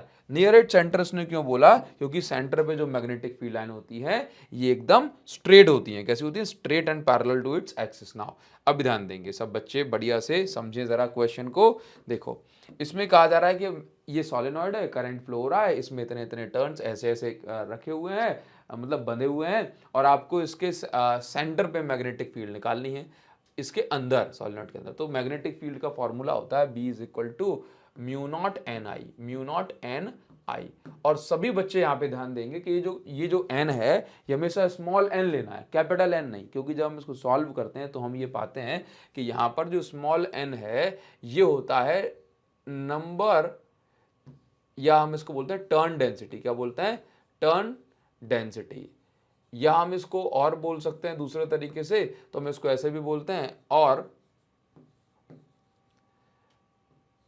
Turns in solenoid पर यूनिट लेंथ, पर यूनिट लेंथ। अगर हम बात करें मीटर में तो भाई 1 मीटर में कितने टर्न्स होंगे ये हमें बताना है, 1 सेंटीमीटर में कितने टर्न्स होंगे ये हमें बताना है। क्लियर है। तो देखो यहां पर आप समझिए, यहां पे समझिए, जैसे मान के चलो कि एक सोलेनॉइड है, ठीक है, जिसकी लेंथ है 3 मीटर, ठीक, और इसमें टोटल 120 टर्न्स हैं। कितने टर्न्स हैं, 120 टर्न्स हैं, ठीक है। तो मैं आपसे पूछता हूं ये बताओ कि इसके 1 मीटर में कितने टर्न्स होंगे। तो आप क्या करोगे, ये 3 का डिवाइड करोगे, सर 40 टर्न्स होंगे। इसका मतलब आपने टोटल नंबर ऑफ टर्न्स ले लिए। क्या टोटल नंबर ऑफ टर्न्स 120 ले, total turns upon total length, ऐसा कर लोगे तो आपको पता पड़ जाएगा 1 मीटर में कितनी जो है टर्न्स हो रहे हैं। तो ये क्या हो गया, 1 मीटर में नंबर ऑफ टर्न्स मतलब स्मॉल n। तो small n is equal to, देखो इसमें टोटल नंबर ऑफ टर्न्स कितने हैं, 400, 400 मतलब 400 के पेयर बने हैं, 400 के 5 पेयर बना दिए। तो यहाँ पे टोटल नंबर ऑफ टर्न्स हो कितने, 200, सॉरी हाँ जी 200 हो रहे हैं ना, 2000 हो रहे हैं, 2000, ठीक है। 400 के 5 पेयर हैं, ठीक है, 5 वाइंडिंग है। टोटल लेंथ कितनी है, 0.8 मीटर, ठीक है। यहाँ पे अगर हम इसको डेसिमल हटा के ऊपर ले जाएं तो ये n इज इक्वल टू आ जाएगा 2500 नंबर ऑफ 0.8 मीटर है तो 2500 टर्न्स पर मीटर, तो 2500 टर्न मीटर इनवर्स हम इसको लिख सकते हैं। ठीक है, हालांकि यहाँ पे देखो ज़रा, मैं इसको ऐसे लिख दूं तो भी आपको कोई दिक्कत नहीं होगी। 2500 टर्न्स पर मीटर, बस। अभी b is equal to N I, B is equal to N I आप पुट करेंगे, आपका आंसर आ जाएगा। जो डायमीटर वगैरह दिया है फिर उसका कोई यूज नहीं होने वाला। b is equal to mu naught N I, तो b is equal to mu naught की जगह 4 पाई इंटू 10⁻⁻7 आ गया। n की जगह, n मतलब number of turns per unit length, जो कि 2500 हमने निकाल दिया, 2500।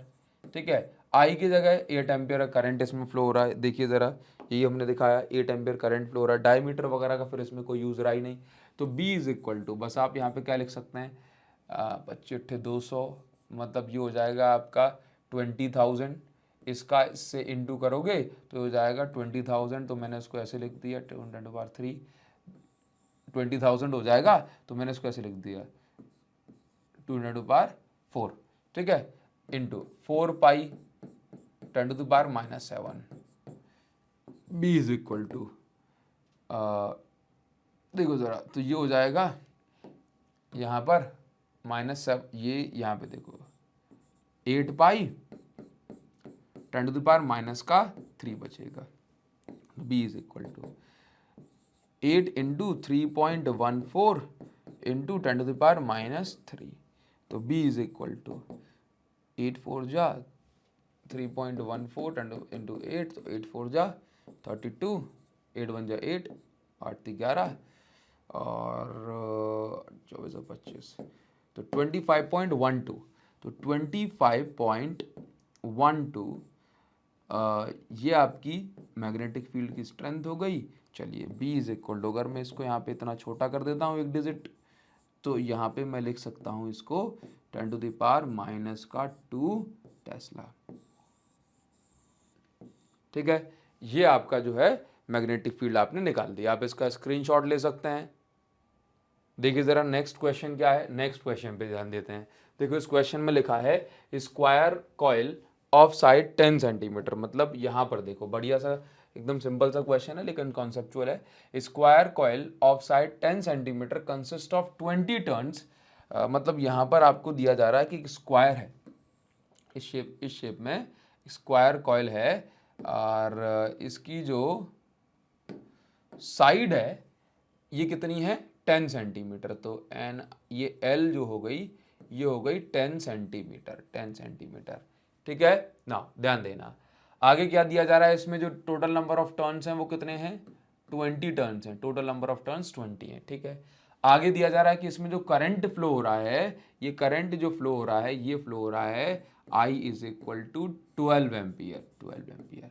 ठीक है, आगे देखिए, the coil is suspended vertically, इस कॉइल को हमने ऐसे वर्टिकली सस्पेंड कर दिया। ठीक है, सीधा लटका दिया vertically, and the normal to the plane, normal to the plane of coil makes angle of 30 degree with the direction of uniform magnetic field. मतलब आप ऐसा मान के चलें, आप ऐसे मान के चलें कि भाई ये हमारे पास ये कॉइल हो गई। हाँ हाँ, बुक दिखा रहा हूँ मैं अपनी।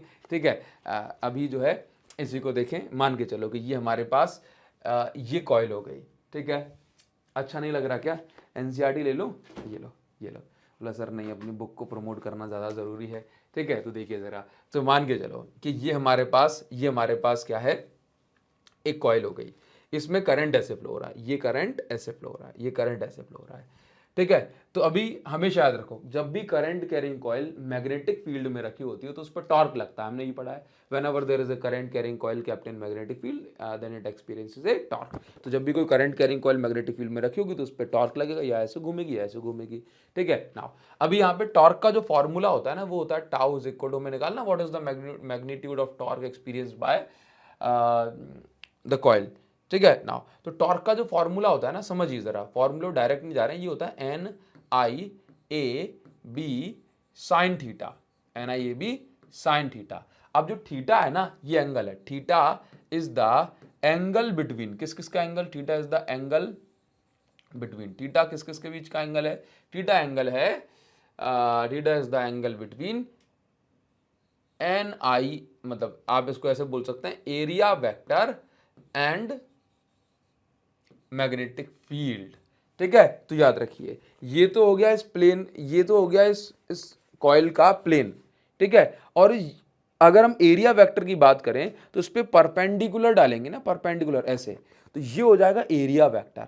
ठीक है, परपेंडिकुलर या कहें नॉर्मल, तो यहां पर वही चीज कही जा रही है कि यहां पर जो एंगल बन रहा है ना, एंगल ये देखो, and the normal to the plane of coil makes angle 30 degree, मतलब normal to the plane of coil, ये प्लेन ऑफ कॉइल है, इस पे नॉर्मल मतलब एरिया वेक्टर और मैग्नेटिक फील्ड के बीच का जो एंगल है वो यहां पे दिया गया है, theta is equal to 30 degree. Clear है नाउ? तो अगर ऐसे अगर बोले कि प्लेन के साथ एंगल बन रहा है 30, तो वहां पर आपको 90 माइनस 30 करके थीटा दिखाना पड़ेगा।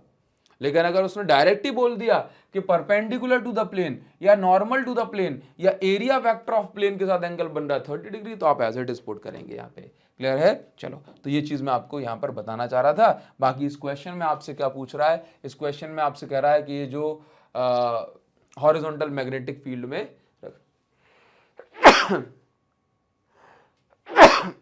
ना, अभी देखिए जरा, तो यहां पर जो दिया जा रहा है टॉर्क वर्क निकालना है आपको, तो क्या करेंगे, टाउ इज इक्वल टू क्या हो जाएगा, N I A B sine theta. तो N I A B sine theta, तो एन की जगह क्या पुट करना है, कितने नंबर ऑफ टर्न्स हैं, यहाँ पे नंबर ऑफ टर्न्स है 20। ठीक है, करंट कितना है, करंट है 12 एम्पियर।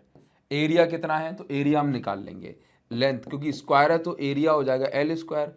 अब area is equal to 10 centimeter है, तो 10 सेंटीमीटर, सेंटीमीटर को मीटर में कन्वर्ट करा तो ये आ गया इतना मीटर। इसका स्क्वायर करेंगे तो एरिया इज इक्वल टू 10 का स्क्वायर हो जाएगा 100 और 10 की पावर -2 का हो जाएगा 10 टू -4, तो एरिया इज इक्वल टू हो गया 10 to the power -2 meter square. तो एरिया की जगह हम पुट कर देंगे एन आई, एन हो गया, आई हो गया, एरिया की जगह 10 to the power -2, magnetic field की जगह हम पुट कर देंगे 0.8 टेस्ला, जो कि यहाँ पर दी हुई है। ठीक है, अब हमें क्या निकालना है, यहाँ पे साइन 30, तो साइन 30 की जगह हम 1/2 पुट करेंगे। चलो ठीक है, आगे देख लेते हैं। तो टाउ इज इक्वल टू कितना हो रहा है ये, तो सबसे पहले अगर हम इसको देखें, ये चलो 20 है, इसको 20 इंटू 12, तो ये हो जाएगा मेरे पास 240, और यहाँ पे 0.8 का इंटू कर दें आप, 0.8 10 टू द पावर -2 और साइन 30 की वैल्यू 1/2, ये कटेगा, ये फिर से 120 आ जाएगा। टाउ इज इक्वल 1298, मतलब 96, तो 96, ठीक है 96 ही बचेगा ये यहाँ पे, और ये हो गया 10 टू पावर -2, तो ये हो जाएगा tau is equal to 0.96 newton meter, ये टॉर्क की यूनिट हो गई। ठीक है, अच्छा यहाँ पर मैं आपको एडिशनल इंफॉर्मेशन ये दे दूँ, एन आई ए जो होता है ये होता है मैग्नेटिक मोमेंट। क्या होता है, मैग्नेटिक मोमेंट ऑफ कॉइल। ठीक है, कभी जरूरत पड़ जाए मैग्नेटिक मोमेंट दे दे तो हम tau is equal to M B sine theta भी डायरेक्ट लगा देते हैं। ठीक है, आप इसका स्क्रीनशॉट ले सकते हैं। हम नेक्स्ट क्वेश्चन पे आ जाते हैं। नेक्स्ट क्वेश्चन देखो क्या दिया जा रहा है, क्वेश्चन नंबर 10 है ये। क्वेश्चन नंबर 10 में दिया जा रहा है कि दो मूविंग कॉइल गैल्वानोमीटर्स हैं। ये क्या है, दो moving coil, two moving coil galvanometer हैं। ठीक है, ध्यान देंगे जरा, एक मिनट,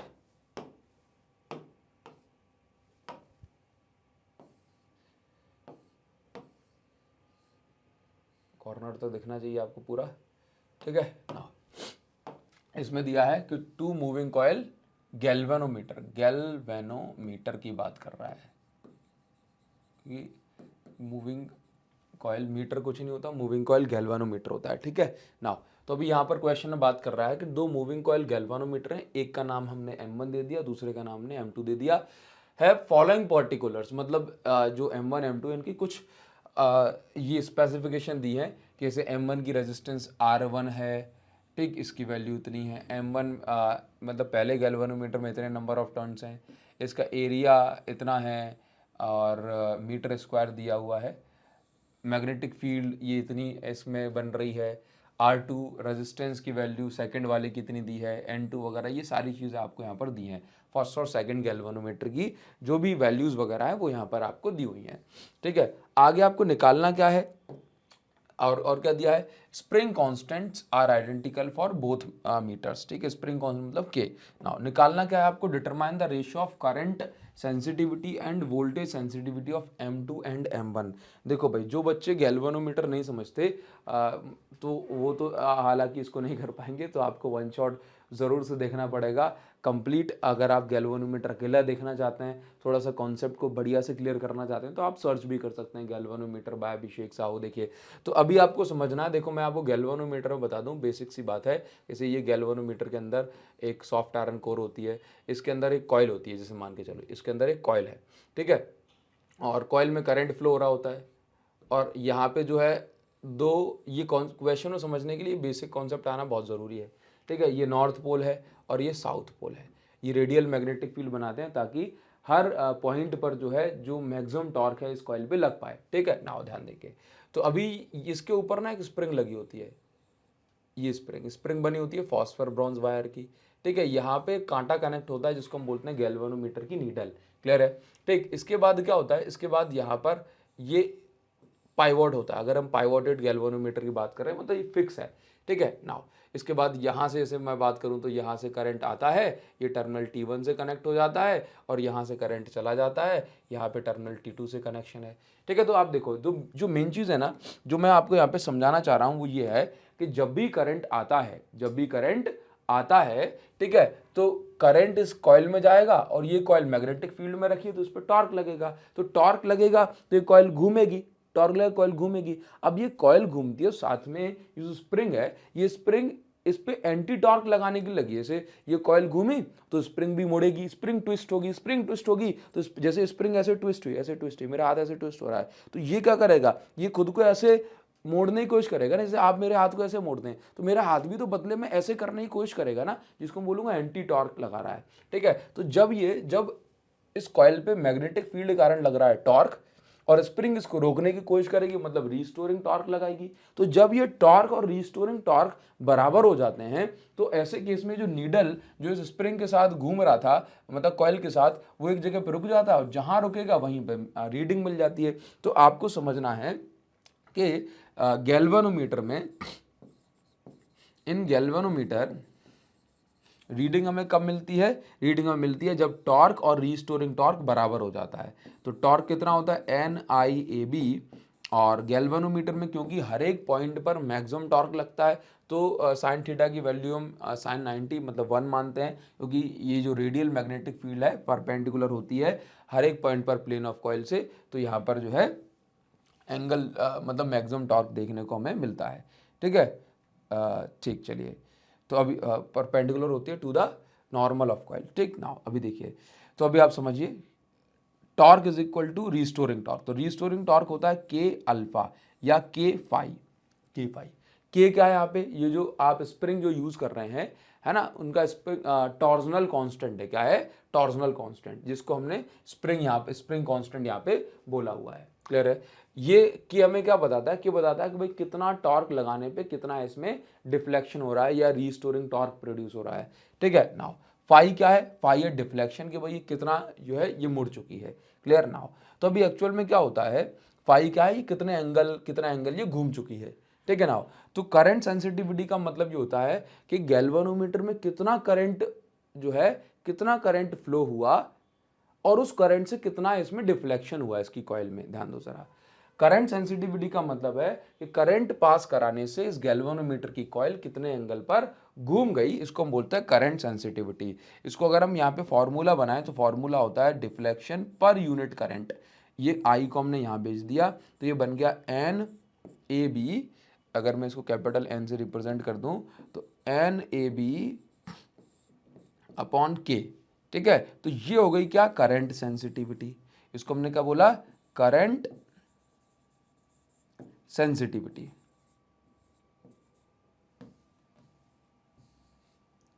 करंट सेंसिटिविटी। ठीक है, ऑल्दो मैंने आपको ये लेक्चर में ही पढ़ाया था, लेकिन एक बार और सुन लो। अगर हम बात करते हैं वोल्टेज सेंसिटिविटी की, तो वोल्टेज सेंसिटिविटी की बात करें, ठीक है, समझना। तो वोल्टेज सेंसिटिविटी का मतलब क्या है कि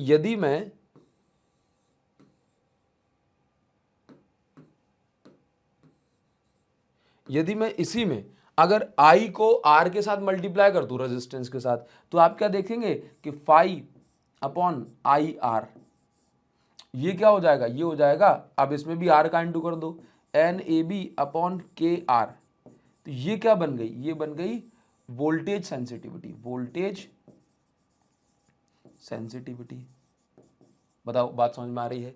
ठीक है। नाउ अभी आपको यहाँ पर ये रेशो वेशो निकालना है। तो वो क्या कह रहा है, कह रहा है कि स्प्रिंग कांस्टेंट मतलब यहाँ पर जो टॉर्सनल कांस्टेंट है वो कैसा है, सेम है दोनों के लिए। ठीक। Now determine the ratio of current sensitivity end voltage sensitivity of M2 and M1। ठीक। नाउ तो हमें क्या निकालना है, रेशियो निकालना है। करंट सेंसिटिविटी का अगर मैं रेशियो निकालता हूँ तो लेट से अगर मैं इसको लिख दूँ तो सेंसिटिविटी ऑफ सेकेंड, ऐसे बोलूँगा, सेंसिटिविटी ऑफ, कौन सी सेंसिटिविटी है, तो current sensitivity of second upon current sensitivity of first, ऐसे निकाल लेते हैं। जरा ध्यान से देखना, ध्यान से देखना, बस फॉर्मूला पुट करेंगे। करंट सेंसिटिविटी का फॉर्मूला ये है एन ए बी, है ना। तो सेकंड वाले के लिए तो हम क्या ले लेंगे, N2 A2 B2 अपॉन में क्या है, ये यहाँ पे कांस्टेंट दिया है K।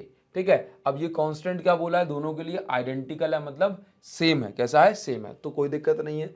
अच्छा, यहाँ पे आ गए अपन, यहाँ पे तो फर्स्ट वाले के लिए N1 A1 B1 upon K।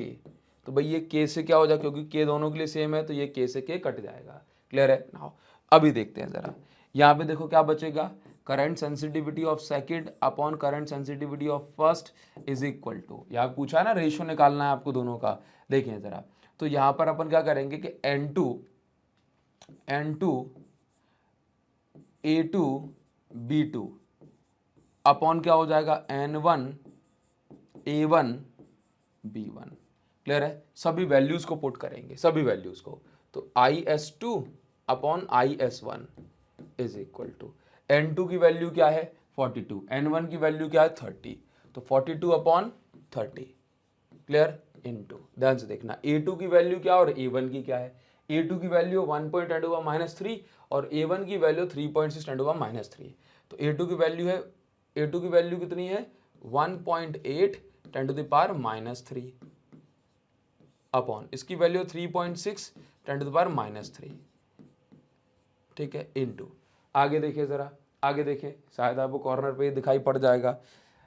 इसकी वैल्यू क्या दी है, B की वैल्यू, तो B है 0.B2 है 0.5 और B1 है 0.25, तो 0.5 अपॉन 0.25।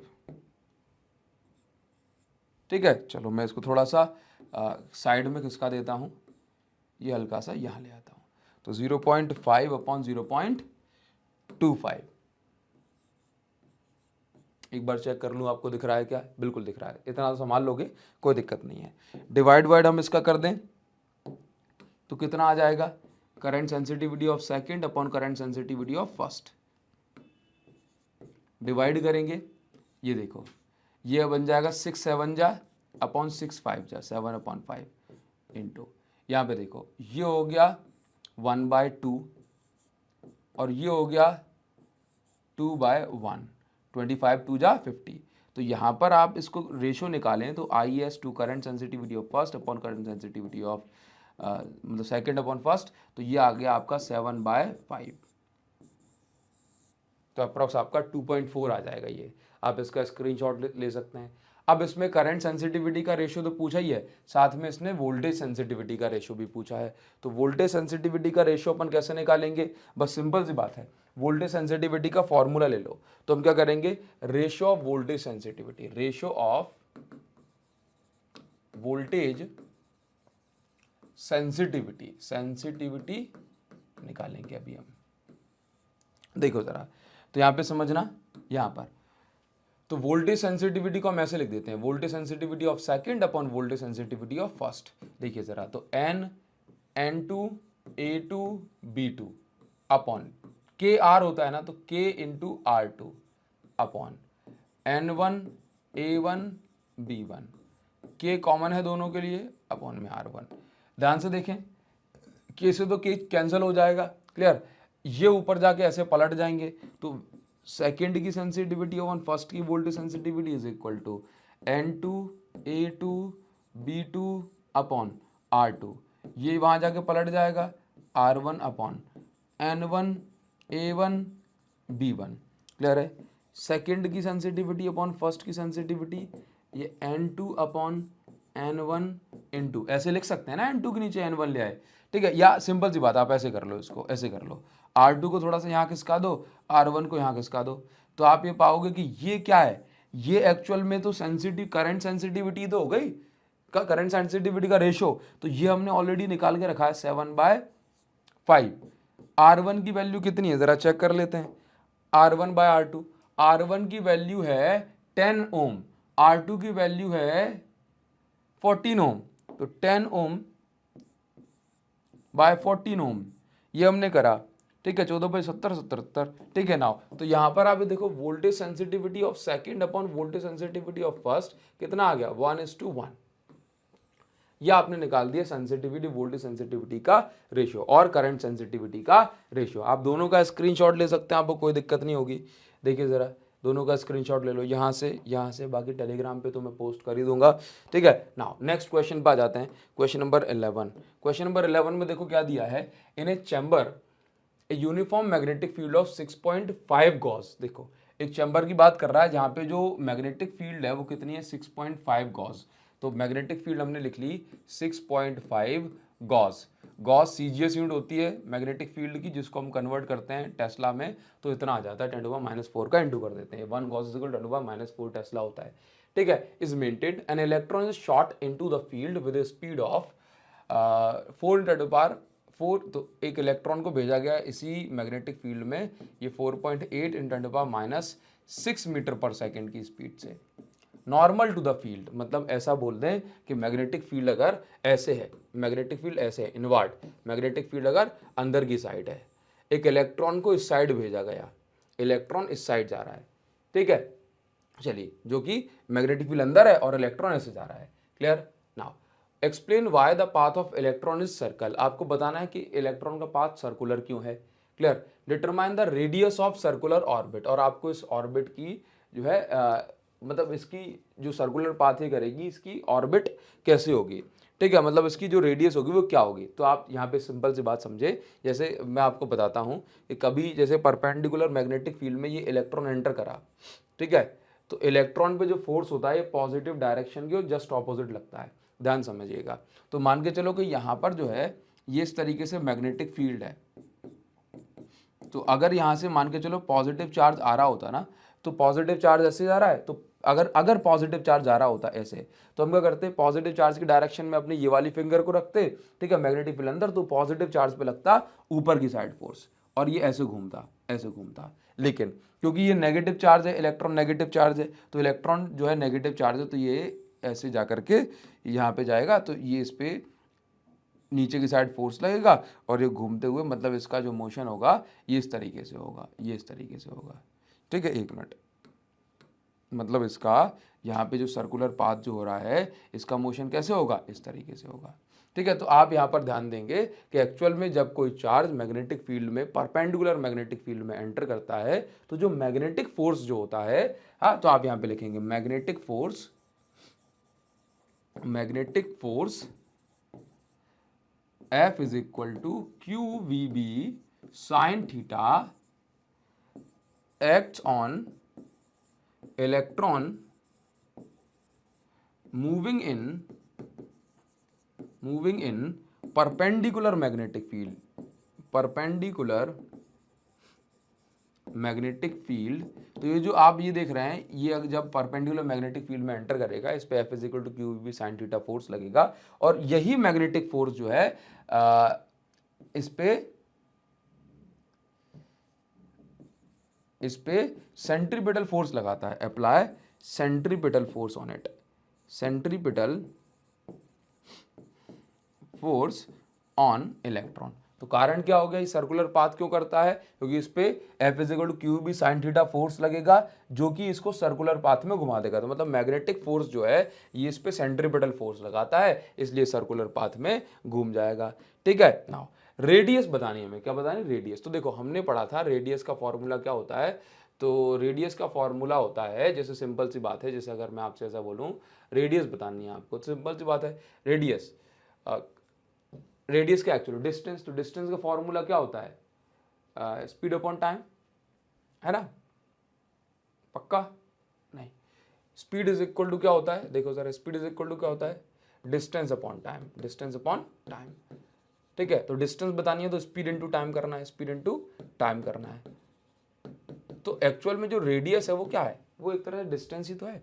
ठीक है, तो जब भी रेडियस निकालनी है, या फिर वैसे भी आप आप ऐसे समझ लो, देखो हम ये जानते हैं F is equal to Q V B sine theta, sorry मैं शायद आपको गलत ट्रैक पे लेके चला गया, परपेंडिकुलर मैग्नेटिक फील्ड में जो फोर्स लगता है वो होता है F is equal to Q V B sine 90, Q V B sine 90। क्यों, मैग्नेटिक फोर्स एक चार्ज पे तो नहीं लगता है, क्यू वी बी साइन 90। ठीक है, तो क्यू वी बी ये हो गया। अब इसके कारण लगेगा सेंट्रीपिटल फोर्स जो कि हो जाता है आपके पास आर, एक सिंगल वी से ये वी कट जाएगा, तो ये क्या बचा क्यू बी अपॉन में यहाँ पे क्या बचा एम बी, और यहाँ का बचा आर। तो रेडियस का फॉर्मूला क्या हो गया, M B upon Q B, M B upon Q B. बस अब आपको ये वैल्यूज वगैरह पुट करके अब आप सारी कैलकुलेशन आसानी से कर सकते हैं। तो आप यहाँ पे लिख भी सकते हैं एक्चुअल में ये क्या हुआ, magnetic force is equal to centripetal force, बस। ठीक है, अब आप इसको सॉल्व करें, आंसर आ जाएगा। अब हम बात करते हैं यहाँ पे कितना आंसर आएगा, तो रेडियस को कैलकुलेट करने के लिए एकदम आसान से काम करना है, mass of electron 9.1 10 to the power -31 kg लगाएंगे। ठीक है, अच्छा इसके बाद वेलोसिटी की वैल्यू कितनी दी जा रही है, 4.8 इंटू 10 टू द पावर -6 ले लेंगे। अच्छा +6 दिए क्या, अच्छा +6 है तो अपन यहाँ पे +6 लिख लेंगे, +6। ठीक है, तो +6 की जगह हमने +6 लिख लिया। आगे क्या दिया है, नॉर्मल टू द फील्ड, ठीक है कोई बात नहीं है, M B upon Q, charge की वैल्यू क्या है 1.6 10 टू द पावर -19। ठीक है, बी मैग्नेटिक फील्ड की वैल्यू क्या है, मैग्नेटिक फील्ड की वैल्यू देखो जरा 6.5 into 10 to the power -4 tesla, 10 to -4 tesla. बस अब कुछ नहीं करना आपको, अब आप इसको सॉल्व करके आंसर निकाल सकते हैं। तो देखो हम सॉल्व करेंगे, 16×48, ये 3 टाइम्स कैंसिल हो जाएगा। ठीक है, अच्छा इसके बाद देखो ज़रा अपन इसको कैंसिल करते हैं, तो r इज इक्वल टू यहाँ पे आ गया 9.1 इंटू 3, और ऊपर बचा है 10 टू द पावर -25 अपॉन, नीचे क्या बचा है 6.5 इंटू 10 टू द पावर -23। बस आसान हो गया, ये कटेगा तो ये बच रहा है 9.1 अपॉन 6.5। अच्छा डेसिमल से डेसिमल भी आप उड़ा सकते हैं, तो 91 इंटू 3 अपॉन 65, ऊपर बच रहा है 10 टू द पावर -2। क्लियर है, अगर हम अगले पेज पर इसका डिवाइड कर दें कि 91 का इंटू अगर अपन ने 3 से करा तो 3 और 2 9 जा ये 273 अपॉन में हमने कैसे कर दिया 65 से डिवाइड कर दिया। ठीक है, तो अगर हम 65 से डिवाइड करते हैं 273 का, तो हम देखेंगे 6 पंजे 30, ये 4 टाइम्स कट जाएगा, है ना, 24, ठीक है 20, तो अप्रॉक्सिमेट 260 हो गया। यहाँ बचा कितना 13। ठीक है, डेसिमल लगाया 0 आ गया, तो 4.2 आ जाएगा, ये आंसर कितना आ जाएगा 4.2। आराम से सॉल्व कर सकते हैं ना अपन इसको। ठीक है, तो ये आपका आ गया, ये पूरा कैंसिल करने के बाद r is equal to 4.2 into 10 to the power -3 meter. ठीक है, चलो ये यहाँ से अपन इसको सॉल्व कर दिया, आप इसका स्क्रीनशॉट ले सकते हैं। ठीक है, नाउ नेक्स्ट हम पहुंच जाते हैं क्वेश्चन नंबर 12 पे, आप इसका स्क्रीनशॉट ले लो। ठीक है, क्वेश्चन नंबर 12 देखते हैं जरा। चलो नेक्स्ट क्वेश्चन जो आपको दिया जा रहा है क्वेश्चन नंबर 4.12, देखो इसमें क्या लिखा है कि इन एक्सरसाइज 4.11 एक्सरसाइज में क्या दिया हुआ है, जो क्वेश्चन था उसी क्वेश्चन में आपको, जैसे इलेक्ट्रॉन सर्कुलर मोशन कर रहा था ना, सर्कुलर मोशन कर रहा है तो भाई उसकी कुछ फ्रीक्वेंसी भी होगी, ना, मतलब 1 सेकंड में कितने साइकिल वो पूरे कर रहा है। ठीक है, तो फ्रीक्वेंसी का फॉर्मूला होता है देखो टाइम पीरियड का पहले क्वेश्चन पढ़ लेते हैं। फ्रीक्वेंसी ऑफ रिवॉल्यूशन निकालनी है। Does the answer depend on speed of electron. समझिए जरा, तो एक्चुअल में जो टाइम पीरियड होता है कि कोई भी चार्ज कितनी पार्ट वो पूरी करेगा, उसमें वो उसका फॉर्मूला था Q B upon two pi M. क्या होता है, sorry, two pi M upon Q B, ये फॉर्मूला होता है। Two pi M upon Q B ये फॉर्मूला होता है किसका, time period of charge performing circular motion magnetic field. तो फ्रीक्वेंसी होता है एक्चुअल में 1 अपॉन टाइम पीरियड। तो फ्रीक्वेंसी फॉर्मूला हो जाएगा इसका उल्टा, Q B upon two pi M. Clear. तो आप ये देख रहे हैं कि यहां पर जो है क्या इस फॉर्मूले में वेलोसिटी आ रहा है, स्पीड आ रहा है, नहीं। तो हमारा जो आंसर होगा frequency, no frequency does not depend on किस पे डिपेंड नहीं करती frequency, does not depend on speed of electron, speed of charge में लिख देता हूं। ठीक है, तो जो हमारा आंसर होगा वो भी स्पीड पे इलेक्ट्रॉन की पे डिपेंड नहीं करेगा। क्लियर है। अब हमें ये निकालना है, कैलकुलेट करना है। तो देखो जरा, तो हम कर सकते हैं nu is equal to Q B upon two pi M, Q B upon two pi M. देखिए जरा आसान है, क्यू की जगह 1.6 10 टू द पावर माइनस 19 हो जाएगा। ठीक है। अच्छा, बी की जगह 6.5 10 to the power minus 4 tesla हो जाएगी, क्योंकि यही तो मैग्नेटिक फील्ड थी क्वेश्चन नंबर 4.1111 में। 2 पाई की जगह 3.2 की जगह लिखेंगे 2, 3.14, ठीक, इनटू में क्या आ जाएगा एम की value 9.1 10 to the power minus 31 kg। ठीक है। चलो अब हम इसको सॉल्व करेंगे। तो सॉल्व किस तरीके से करेंगे एक बार जरा देख लेना। ये क्या है, ये बचेगा यहाँ पे 0.8 बच जाएगा।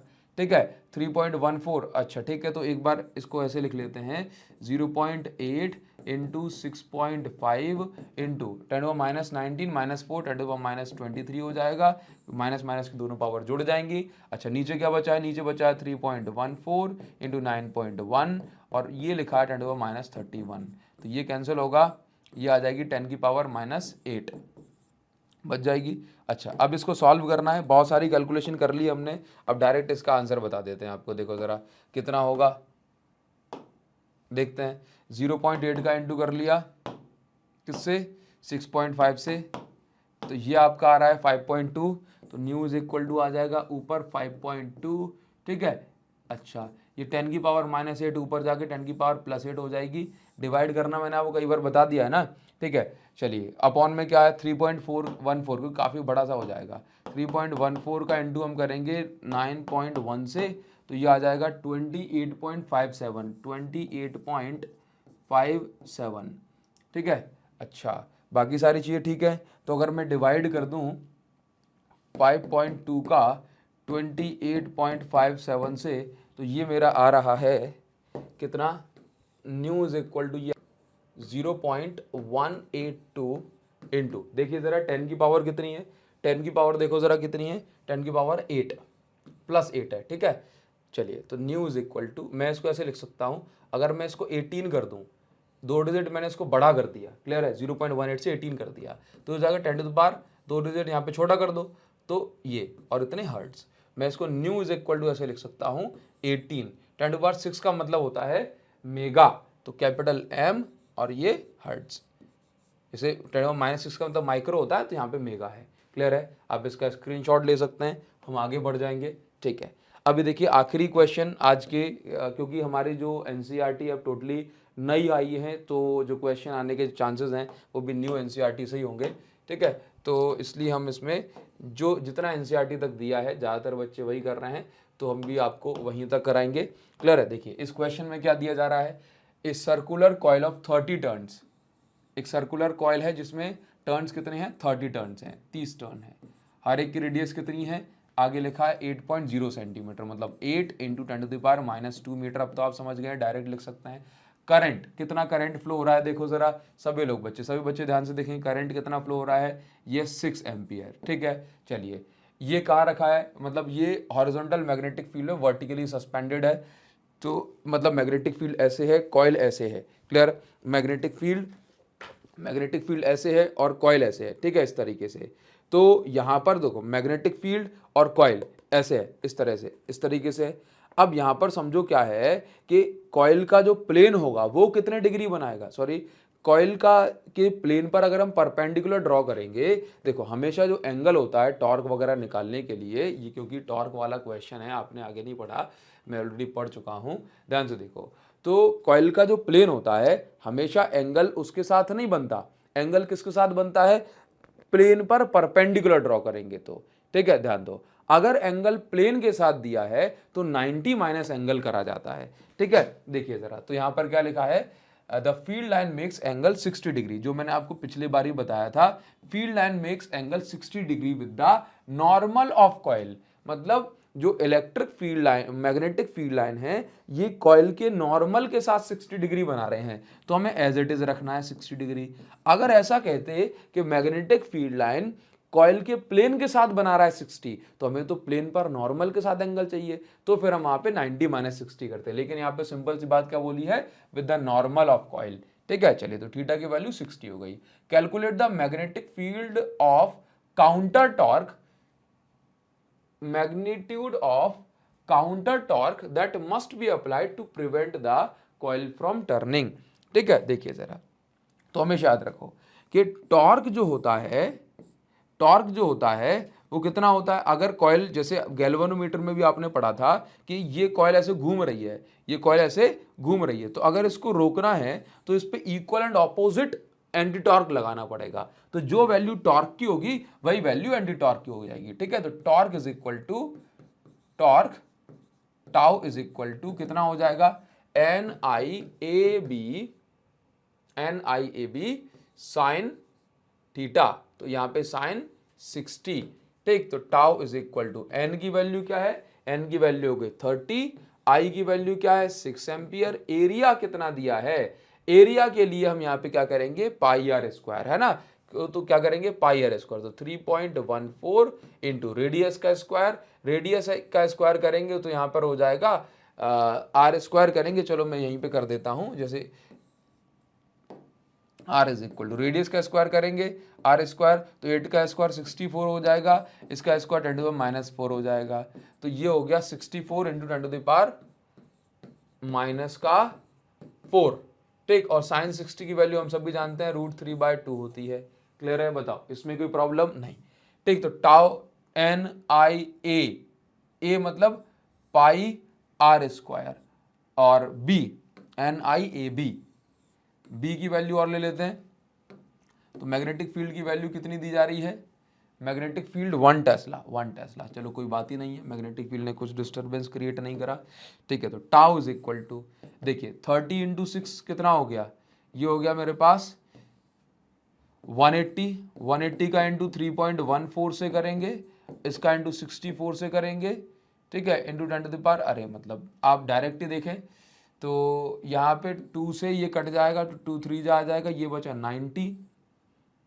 ठीक है, 90 का इंटू 3.14 से कर देते हैं, इसका इंटू 64 से कर देते हैं, इंटू में लिखा है 10 टू द पावर -4, क्लियर है, 3 3 जा 90, ठीक है, 3.14 64 से, और बस इन सबका इंटू कर लेंगे, और √3 अलग दिया तो √3 की वैल्यू होती है 1.73, क्लियर है, इतनी होती है, क्लियर। नाउ 30 की जगह 30, 3 की जगह 3, 3.14 3.14 64 64 इतना, √3 की वैल्यू इतनी, ठीक है। अब ये टॉर्क कितना आ रहा है, ये क्योंकि मैंने आपको इतने सारे क्वेश्चंस करके दिखाए, टॉर्क की वैल्यू न्यूटन मीटर में होती है, तो अब आपका ये फर्ज बनता है कि आप मुझे कमेंट सेक्शन में इसका आंसर खुद से करके ये मुझे बताएं कि टॉर्क की वैल्यू कितनी निकल के आ रही है, क्लियर है।